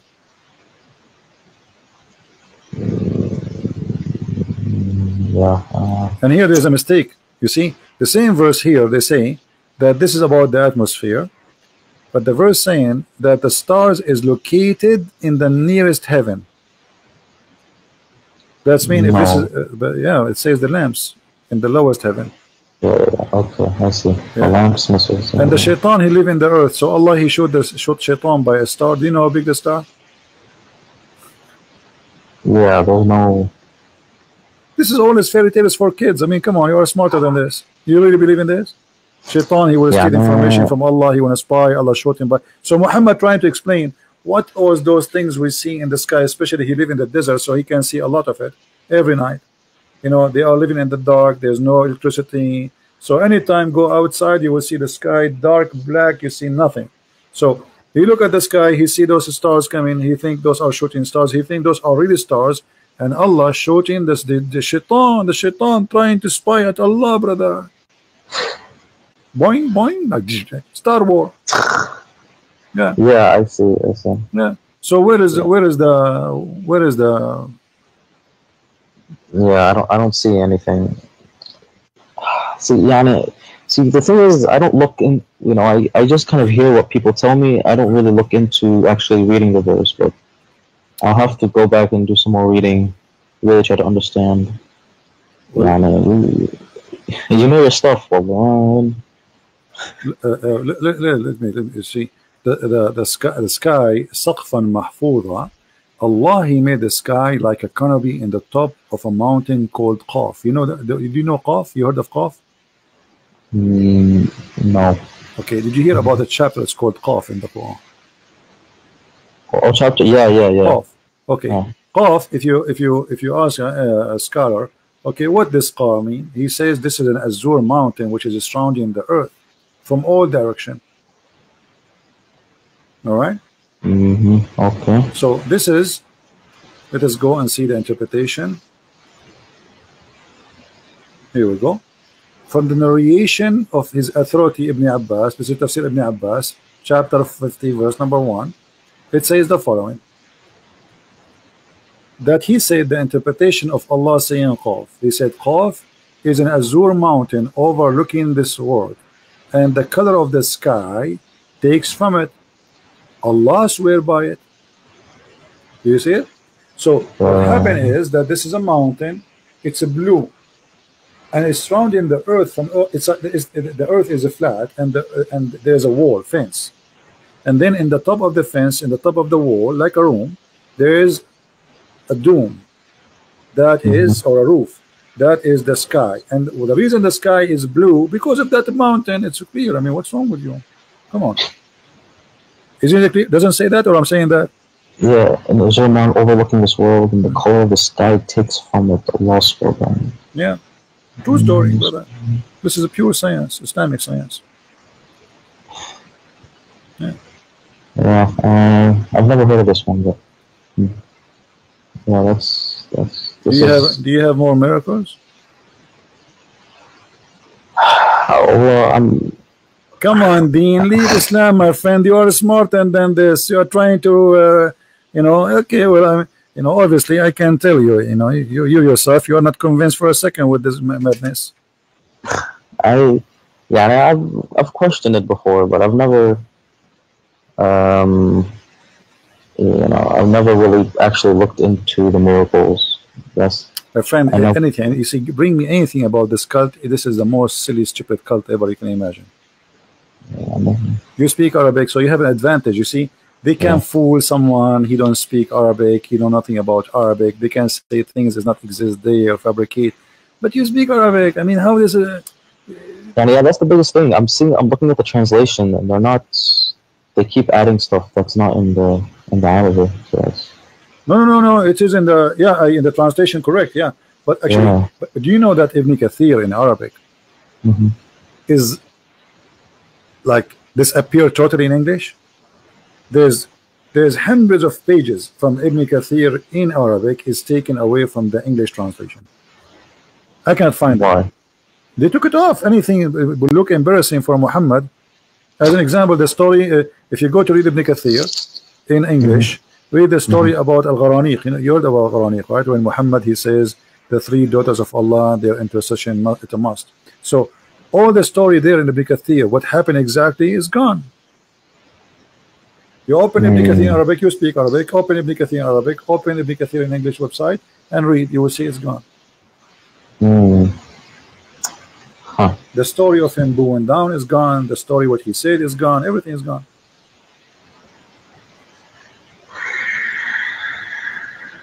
Yeah. What else? What else they told you? Well, I'm out of miracles. I don't. You're out of I mean, miracles. even Guys, they say even the Quran. Our friend Deen, by the way, I welcome you to call me anytime. You are a nice person. But our friend Deen is out of animation. So, okay.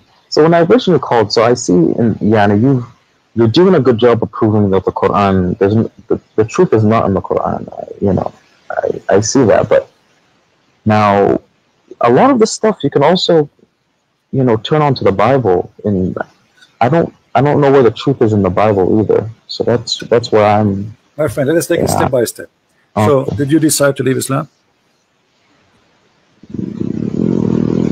No, I haven't. But you just said the truth is not in the Quran. You just said that. Well, and that's what you're.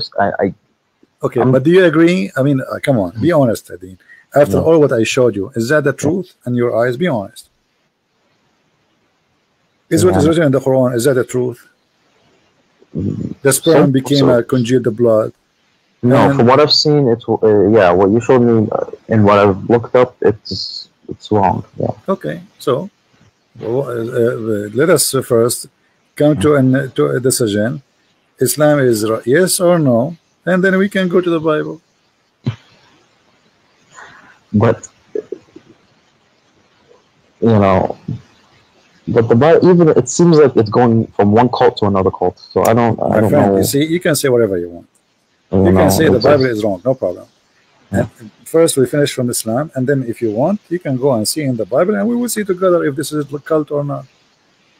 You see, the problem is when somebody try to speak about the Bible, you know what the Bible is first? It's a collection of 66 books. Yeah, but what it is? It's people. I say it's a bunch of legends. Okay, no. Let me tell you. The Bible is history, history of a man, stories of the man, stories, okay, and the words of God. Which mean there's parts where God is talking, and there's big part where he said, she said, this king he said, this prophet he told this person. So stories, all right. So if you want to judge God, you judge God by his teaching. Where's the rest, which mean, okay, Jesus said to me, do this. That is God. For me, Jesus is God. All right. Now, if there is a story about a king fighting with other king, this is history, and it's written there because this is the history of the Jews struggling with God, disobeying or obeying. So the Bible is very honest and writing history. As an example, when David disobeyed God, the Bible says David disobeyed God. As simple as that. So it is a history of sin, people committing sin against God, people commit sin against each other, people doing bad and good. That part is for us to learn about history. However, there's a part where God he speak. So when you want to judge, you judge what God said, not what I say. Let us say I was exist in the time of David. I enter upon David. I say, David, you are blah blah blah blah. Okay, and then the one who they are collecting the history, they wrote that in the Bible, because we as a Christian, we don't say the same as Muslim. The Muslim, they say the Quran, every letter there is written by God himself, correct? Right. No, for us we don't believe in that. For us we believe that the word of God is in the Bible, but in there too there's man history, which means this is a book written by the man about God and about the man. So there's a stories about the man, and there's a stories coming from God. Same things, God he gave orders. So God said is God said. Man said is man said. Okay, now how do you know it's coming from God? It says there. It says So because it says it's coming from God, that means it's coming from God. My friend, okay, yeah, The but Quran yeah. says it's No. You see, from God. but So you can prove easy what is can be from God, what is not. Just the same. We can use the same method we use here. Like the Muslims. The problem with Muslims, they have like stories of like they say to you, Samson, he left, he lost his power because he cut his hair. But this is not about. This is not because of his hair. This is about it's about sin. The same as Adam, he lost his eternal life because he commits sin. So he have an absolutely amazing power to live forever. He is in heaven. That power is taken from him. So all the Bible is from the beginning to the end. Even the stories, which is, you can say literally, we can take them. Those stories are spiritual stories. Even the names of the Bible are spiritual names. As an example, when we say, you can go right now, you can do this, when you have time. Check the name of every name in the Bible. You will see they are not names. Not a single one of them is a name. It's a sentence. It's a statement. It's a spiritual statement. God is with us. God is all here in, like Ishmael, Abraham. Abraham is Abraham, the one who crossed the river, the one who crossed from the other side. Moses or Moshe is the one who survived the drowning. So there's no names in the Bible. So the Bible is very, very deep book. So what some naive people try to do, they go and read two words and they think this is just, we learn the Bible. The Bible is not just what you think. It is very, extremely deep. If you go start from the book of Genesis, go right away, and then if you read even the books of the names of the sons of Noah, you will find that all the names of the sons of Noah are speaking about Jesus. You imagine, even their names speaking about God will come down to the earth. There's 10 names, and those names all then they present the story of Christ. But when we read them, because we don't speak the language and you don't know what they mean, you think it's just a name. Yeah. So the Bible is different story. Quran is just somebody, when you've been in a school, maybe the teacher, she asks you to make something to put it like in the wall in the school, you know what I mean? Yeah. This is the Quran. It's a bunch of kids putting papers in the wall, and none of the papers connected to it's suffering from flight of thoughts, while the Bible is extremely deep and amazing book. You can go right now and read. You see, because like when you read let's say the Old Testament. The Old Testament is very interesting book if you like to learn about the background of man and God. But for me, I find it more interesting for me to focus in the New Testament. Why? Because that one is just to teach me things about man was, and then the Bible in the New Testament tell me about I am, me. So because I care for me, and the rest is just to give me a background, then I focus on what Jesus says to me. How we arrive, the Old Testament, all of it is about how we arrive to the stage where the Messiah, he come to us. This is the important for us as Christians. The rest is history. I don't really care if David, he have war. I don't care if I don't care. This is history. It's gone. Those people are they are dead, and God will judge them for what they did. So what I care for is Christ. He came to save me, and the rest is history. Christ came. So why do you think? I mean, like you said, we're just a little tiny dust in a there's millions of planets and galaxies. Why do you think Christ came to this planet specifically? There's so much more to the galaxy. It doesn't matter. Let us for the sake of argument say that God, he created a human being in many galaxies. God, we believe God is love. Our God have different character from all other religions. So we believe God is love. This is what the Bible says. God is love, literally. So because God is love, that means he created us because he loves us, not because he want to abuse us. And if you love somebody, aren't you willing to go and save that body? You do. Yeah. So it doesn't matter how small we are, and we are nothing for him. But he is an absolute loving. His love, his nature, this is his nature. It's like saying, why love? You say to somebody, why love is why somebody Why somebody he go and he like his family is in the house, he jumped inside the house, there's a fire, and just to save his child, he would die there, because this is love, my friend. Yeah. It's something you cannot explain, because it is more than we can explain. God, he created such a thing, for this is coming from him. He is the source of all love. So when a woman, and the other day I saw a video, I don't know if you saw it in the internet, where there is a dog, a female dog, she put her babies in like a hole in, you know, in the ground, and then the ground collapsed. And if you see this dog, you know, they are trying to dig the ground to save the puppies, but the dog, she keep jumping in, and she wanna push the you know, she is so crazy she's a dog, but yet she knew she's a mother, you know. You see how amazing it is. So you ask yourself, okay, well, she is doing that, she might die too, but she don't care. She is not thinking. She wanna go and save them. And even the rescue, they are trying to take the puppies from the ground. She is bothering them because she keep jumping. They push her away, and she keep jumping. They cannot use tools to take the rocks. So this is amazing love, which is created by God. He put it inside those, we call them mothers, even if they are animals. So love cannot be explained, for it's a miracle of God, and God is a miracle. Okay, I mean, yeah, I'll have to, because from coming from this, you know, the Islamic point of view, I've always thought almost like Christianity is almost like its own cult. And you see, when you say cult, my friend, when you say cult, what will make a cult a cult? Cult, if the leader, he want to have sex with our wives. If the cult, he want our, yes, it's about money. Cult is about money, sex. This is what it is about, you know. So did the Messiah did that? No. Did he ask her for any return? No. Did he ask for money? No. Read the whole Bible. He did not own anything. He had nothing, you know. And remember, the Messiah, even the Quran confirm, he can raise people from death.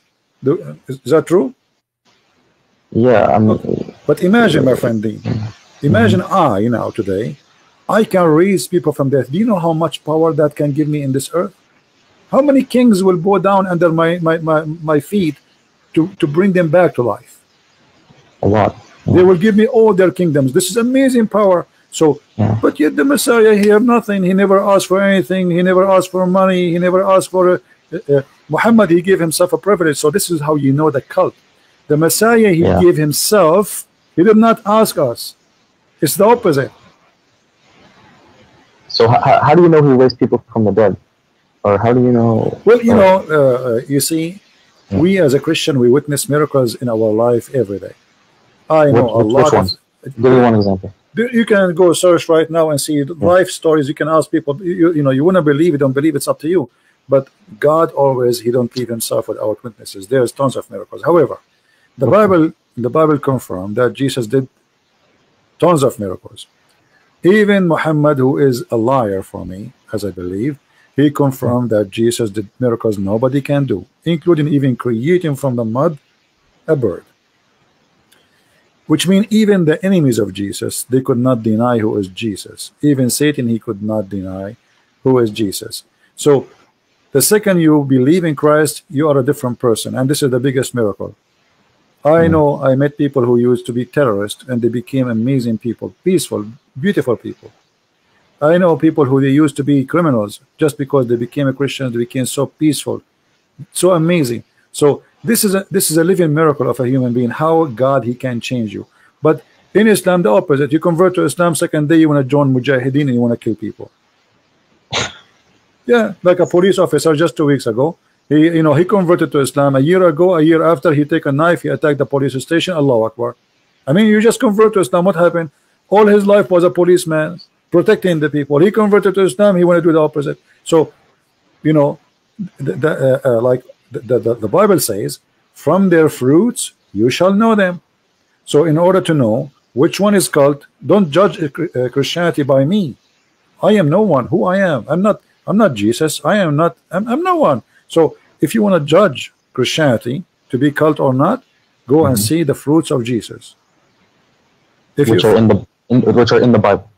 Which is in the Bible, no, which is in us. Because you see, if I am a person who follows Jesus, look what Jesus says to me. If I practice what Jesus said, Jesus said, never lie. Either you say yay, yay, or nay, nay, which means you don't even take an oath.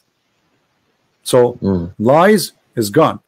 Jesus says, love your enemy, bless those who curse you. Huh? Okay. Imagine, Dean, if all the world practiced just one sentence of Jesus. Just this one sentence. Forget about the whole book. Love your enemy. What do you think will happen in this earth? It'll be better. What? There's going to be heaven. Yeah. Right? We will not need weapon. We will not need army. Do you know how much we spend money on in stupid war machines? Most of our, even poor countries, they spend most of their budget in war machines. There people are dying, but yet they are spending trillions of dollars in buying rusty steel. So a human being life can change if we follow Jesus. Jesus can change you, my friend. Love your enemy. But you know, the Bible, I mean, he doesn't just say love thy enemy. There's, you know, there's the Bible also condones slavery. God, you know, no, that's not true, my friend. That's not true. You see, this is all is wrong understanding. You see, the Jews, they live by the law, eye for an eye. So, which means the Messiah, he says, don't do evil. Don't do evil. Don't be like them. So when he says, if somebody slam your right cheek, give him the other one, and it says clearly, don't do evil as they do. So the Old Testament, it's about people who want to survive. The Jews, you see, if we want to be honest about what happened, we cannot judge the Jews who lived 3,000-4,000 years ago by what's happening today. At that time, the Jews, they've been taken for hundreds of years as slaves, the whole nation. So you are asking the Jews that you cannot treat your enemy the way they treat you, but your enemy can treat you as they wish, and that will prove that you are a good person. That's what you are saying to me, right? So I can come to Dean, I can take his wife, I can take him as a slave, and this Dean, he's a good guy. So what he will do, his job is to let me do it. This is what you are saying, right? Yeah, but this is not real. This is not, you know, this is like just a fantasy of philosophy. You know, those people, they are real people who live in a certain time, and the time is extremely harsh, extremely bad, and they have to survive. You heard that the Jews, they've been enslaved by the Assyrian, correct? Yeah. Okay. The whole nation been taken. I mean, imagine the whole nation, not like a 2 or 3. They took them, all of them. The women, the children, the goats, the cows, everything. And the same happened to them by the Egyptian, correct? Yeah. So in order to judge somebody, we judge him by the time he lived. Muhammad, he came 600 years after Jesus. So after Jesus said, love your enemy, making a human being live forward, higher standard from before. Things is changing forward. Muhammad, he took us back to the cave time. Well, I don't agree with judge someone by the time they lived. I don't know about that. No, no, we have to agree. Like, imagine you say to me, we have a law for cyber crimes, right? Okay, but at that time, what if imagine you make a cyber crime law at that time, people will laugh at you, right? Right. Okay. Right. So everything have a timing and have a reason. So when you know, like you said to me about the law, like Musa says to his people, do this and do that. But most of those things, if Musa says those things today, people will laugh at him. Right. Yeah. Because what, you know, like imagine make a law, you have to go away from the camp when you do your you know, like the call of nature. I mean, we have the bathroom just a few steps away from in our house. So every, you know, in order to judge an order, you have to judge it by the time it happened. First, we have to see if it's justice. We have to see if it's evil. We have to see how those people are treated.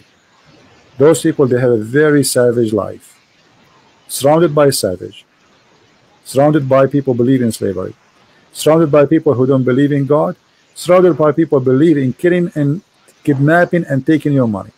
This is how what they have around them. It's like those movies. If you see those movies, fantasy movies, like they show you crazy people, they have very weird hair and they have trucks and guns and they chase each other and they kidnap them and they put them, make them as slaves. You know those fiction movies. This is exactly what was happening at that time. Ugly, very ugly life. You are not sure if tomorrow will come, and you are free. This is the situation. Your neighbor tribe can attack you and take you as a slave, and that's it. You lost your freedom. So the slavery was okay back then. It's not. It's okay. This is what people. This is the evil of the people. They are doing to each other. So you know. Let me show you something from the Quran. You see, Muhammad, because he associated himself with the Jews a lot. So Muhammad, he understood the law of Moses very wrong. Look what he says in the Quran. Look with me in the screen. Muhammad here is trying to be a Jew. But he tried, but he got himself busted. Oh, who you believe, retaliation is prescribed for you in the matter of a murder. So this is a matter of what? Murder. Okay. The free man for the free man. And the slave for the slave. And the female for the female. But this is not what eye for an eye is. Eye for an eye. If you kill my wife, I don't go and kill your wife. I kill the one who killed my wife. This is eye for an eye. You know what I mean? If you kill my slave, I don't go and kill your slave. Because the slave did not do anything. Why I want to kill him? The free man for the free man, and the slave for the slave, and the female for the female.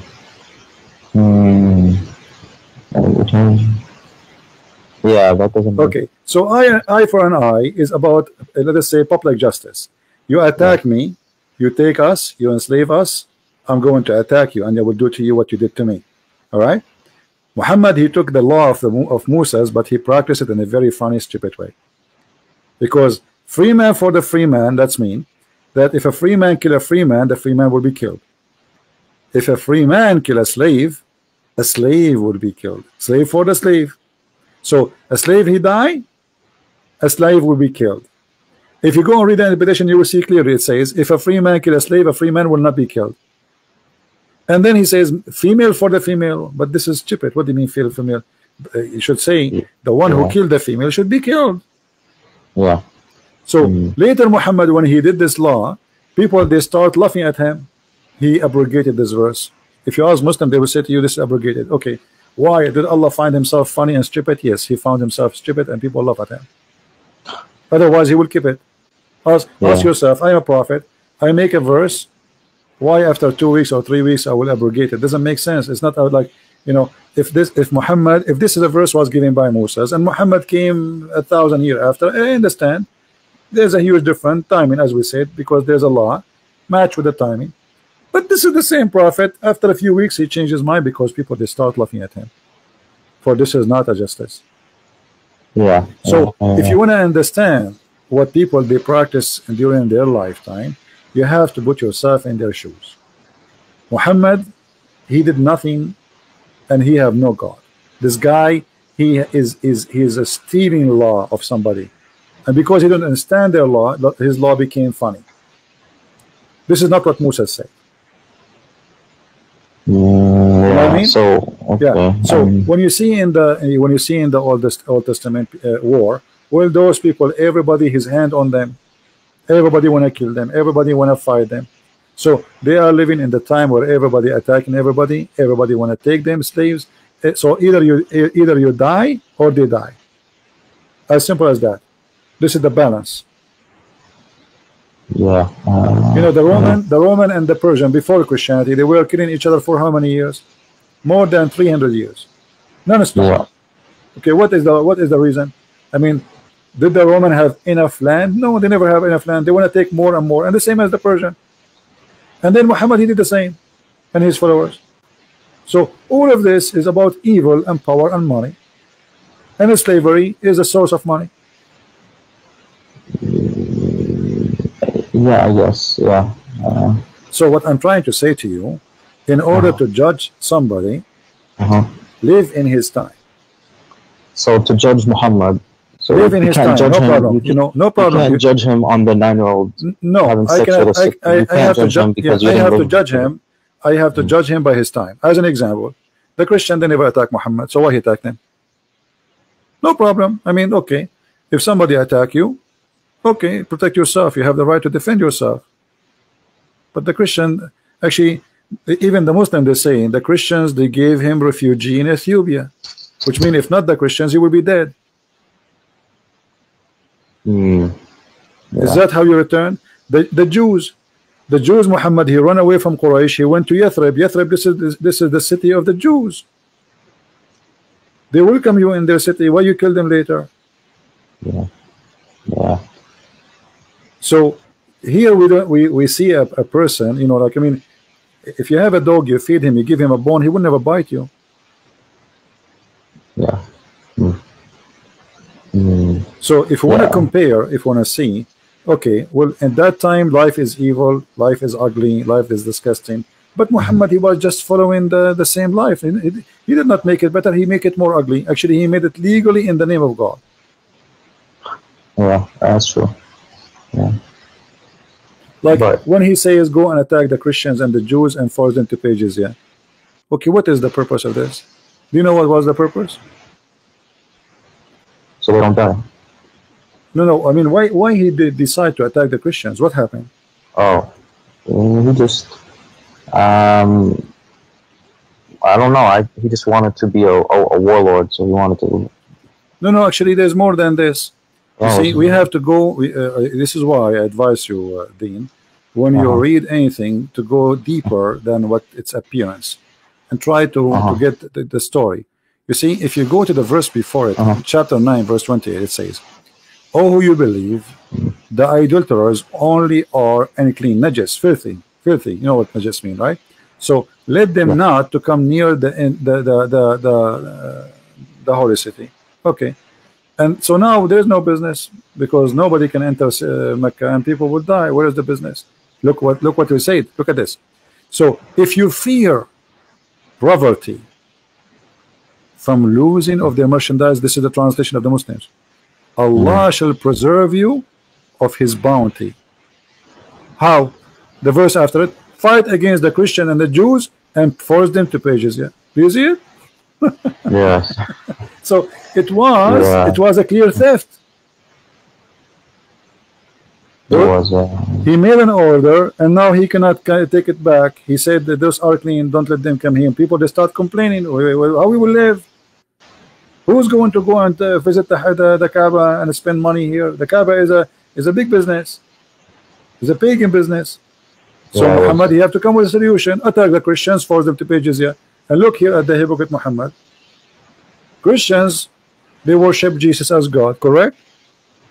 Okay. Muhammad is willing to let you worship Jesus if you pay him money. I mean, isn't it obvious?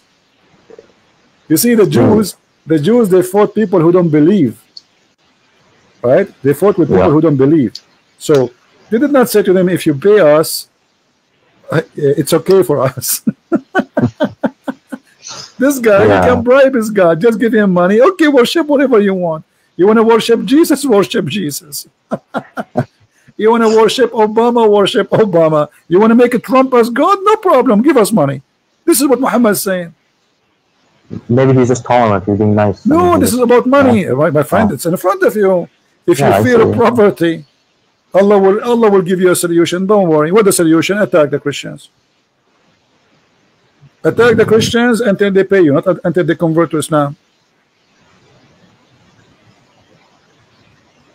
Actually, during the time of the Caliphate, there's some Christian villages in Egypt. They send letters to the Caliphate through the Muslims, saying that those villages, they want to convert to Islam because they don't have money to pay jizya.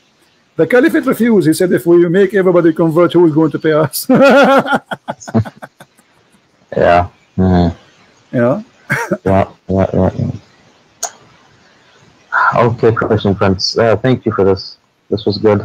Yeah. So, but did you decide to leave Islam at least? I didn't completely decide, but it's almost there. Almost there. Okay. Yeah, You're fun, my friend. okay. All right. Thank you. Are you shy to say I'm out of Islam? Is that the reason? Are you like? Do you fear people? No, Do you fear anyone? it's of course, yeah. It feels weird, but if I completely leave Islam, it makes me doubt if there's even a God in the first place. Which is, my friend, it's better to doubt a God from worshiping a false God. No problem. Who said that it's wrong to doubt that is a God or not? Actually, a great believer is the one first. He question if God exists or not, and then you come to a conclusion, and that conclusion will lead you to enter decision, and then the decision will become after thinking, not being blind. You know what I mean? So nothing wrong. Me myself, who said that I'm born as a believer? That's silly and that's stupid. All of us we question. All of us we wonder. Like maybe Christianity is false. Maybe Jesus is just a normal person. Maybe. I ask myself all those questions. So nothing wrong with saying I am out of this, and being an atheist for a second is better than being a slave of God, which is false God, for all your life. I agree. Yeah, I agree. At least free yourself, and then you are a free thinker. Think, be free. It's like how I can see. What is out this box if I don't jump out of it? Then I have a question for you. Then how did you come to realize that God existed? Well, there is many ways. You see, the first thing will take my attention is how deep the teaching of the Messiah. When you read any of his statements, you will see that even though he spoke 2,000 years ago, even though you are reading a translation, which will make it less, let us say, it's like we lose a lot of let us say the language power, but it's still, you will see that you feel something. It's like speaking to you about you. It's not about Jesus. If you open any chapter wherever Jesus he spoke, you will find that he is talking to you about today, your life problem, not about something happening 2,000 years ago. Which means this message is very special. It doesn't expire. It's not about certain time. It's about you and God. It's not about all people. It's about you as a person. So speak to you in a very personal way. I never read the Bible. I never read a speech of the Messiah, even though I did read it 100 times. Each time I read, I learn something new, and I feel something different. When I read the Quran, I was always feeling something. Sometimes I cried too. So maybe because this is under the influence. You cry from what? From this? Yeah, or just listening to it sometimes. My friend, maybe because you are not having a deep thinking. Like Arabic, right? Read with me carefully. Yeah. Okay. Yeah. You said you cry. I want to make you cry now. Read this. Okay. You see, I did not change the verse. Here we go in front of us. It says, اتخذوا أحبارهم ورهبانهم أربابا من دون الله والمسيح. Disaster. Here we go. I told you will laugh. Here we go. What kind of religion this religion is? This is Arabic? How you say they took their monks and rabbi as gods instead of Allah and the Messiah? Yeah. And then the Muslims, in order to fix it, they say, no. Here Al-Masih go back to the Wa'id go back to Ahbarahum wa Ruhbanahum. I never heard of such a thing. It says it clearly, they took their rabbi and their monks as God instead of Allah and the Messiah. Anyone who speaks Arabic, he will notice the Quran saying that you should take Allah and the Messiah as God. But in the translation it's different.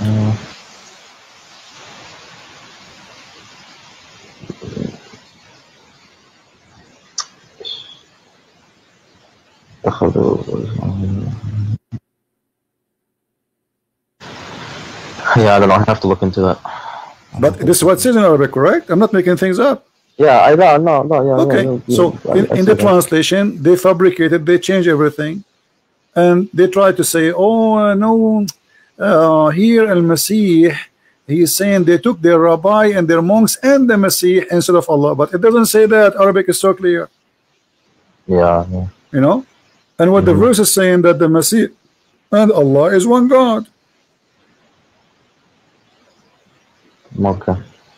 All right. So when you say to me you used to read the Quran and cry, I think you were maybe cutting some onion, my friend. Not even me reading it, just listening to it. You know, they say the poetry. Let me tell you, like you see, singing, this is the influence of a nice voice, singing something. If you bring the same guy, he sing. Do you know the story of this guy? What his name? The sheikh who made the chapter. It's called the chapter of At-Tufaha. No. Yeah, there's a very famous scholar, Muslim sheikh, Saudi. So they have a conference. Let me see, maybe I can find it for you on YouTube. Hold on. So you know, they want to show them how powerful the Quran is. So he said, who is here volunteer to come to the stage? And you know, a French guy, he came. He don't speak Arabic. So they said to him, the sheikh now is going to recite to you two things, and he will sing them in the same way. You tell us which one touch your heart. You know. And the sheikh, I will find you that. The sheikh, he recite two chapter. One of them he fabricated. It's about the apple. All right, and the other one is the Quran. And then he asked him, which one touch your heart more? The French guy, he said the chapter of the apple. Here we go.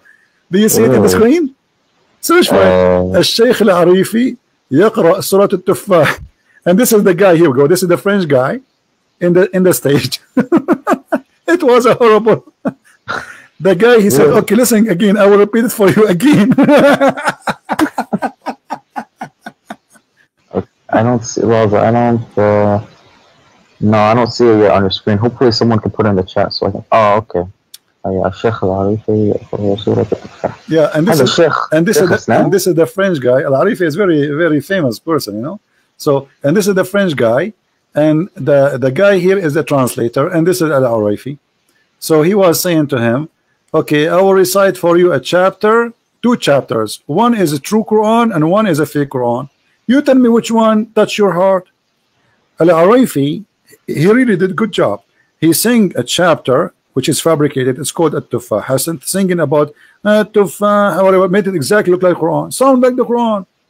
So the guy, that's haram. You can't. Well, he want to show them, my friend. He want to show them how he will make him cry. Even the guy, he do not know which one is Quran. The Quran will touch your heart right away. The guy, he chose the apple chapter. And this is very embarrassing and very stupid of them. You know, in the beginning, I thought maybe they got this guy, maybe like, you know, he's one of them. You know what I mean? Like, okay, he will go on the stage and he will say, I chose this one. But look like it was honest. Honest try, but it was honest, and this is why they will never do it again. Here we go. This is the link. I will post it here. I wish I can play it because people will die laughing from the singing. And the guy, if you hear his singing, he make it look like Quran, really. You know, I mean, the guy, he really did a very good job. So anyone who don't understand the Quran, if you sing anything sound like Quran, and this guy, because he's a sheikh, he knew exactly how to make any sentence sound like the Quran by singing it. You know what? I'm going to give you the link so you can watch it and you can love it.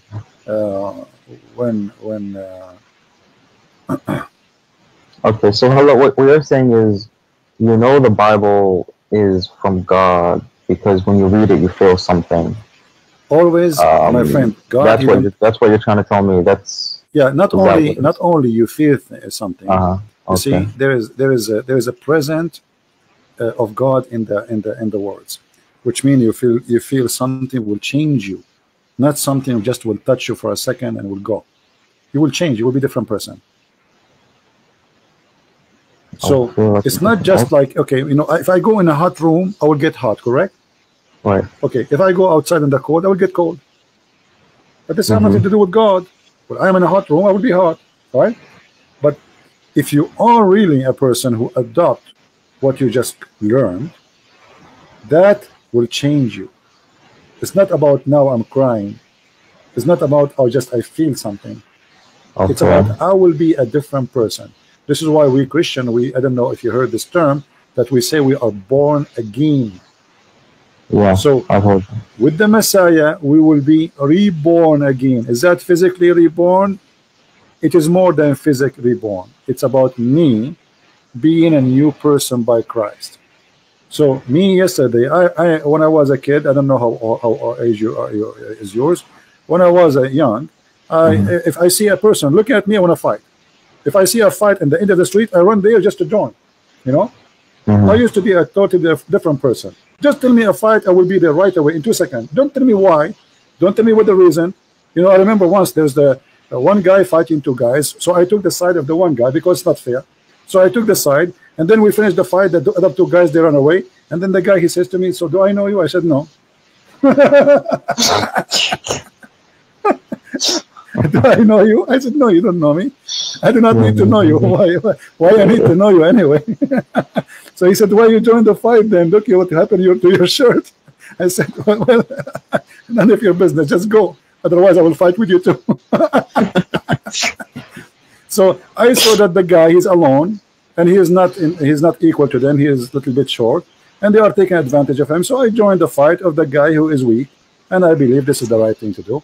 But I used to be a different person since I became, in touch with the Messiah. Mhm. I like, let us say, the process of a changing Mhm.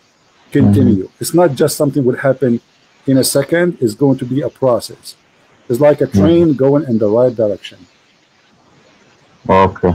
Sorry. All right. Thank you, Christian Prince. All right, I have to go. All right, my friend. Take care. Okay, you too. Bye bye. Bye.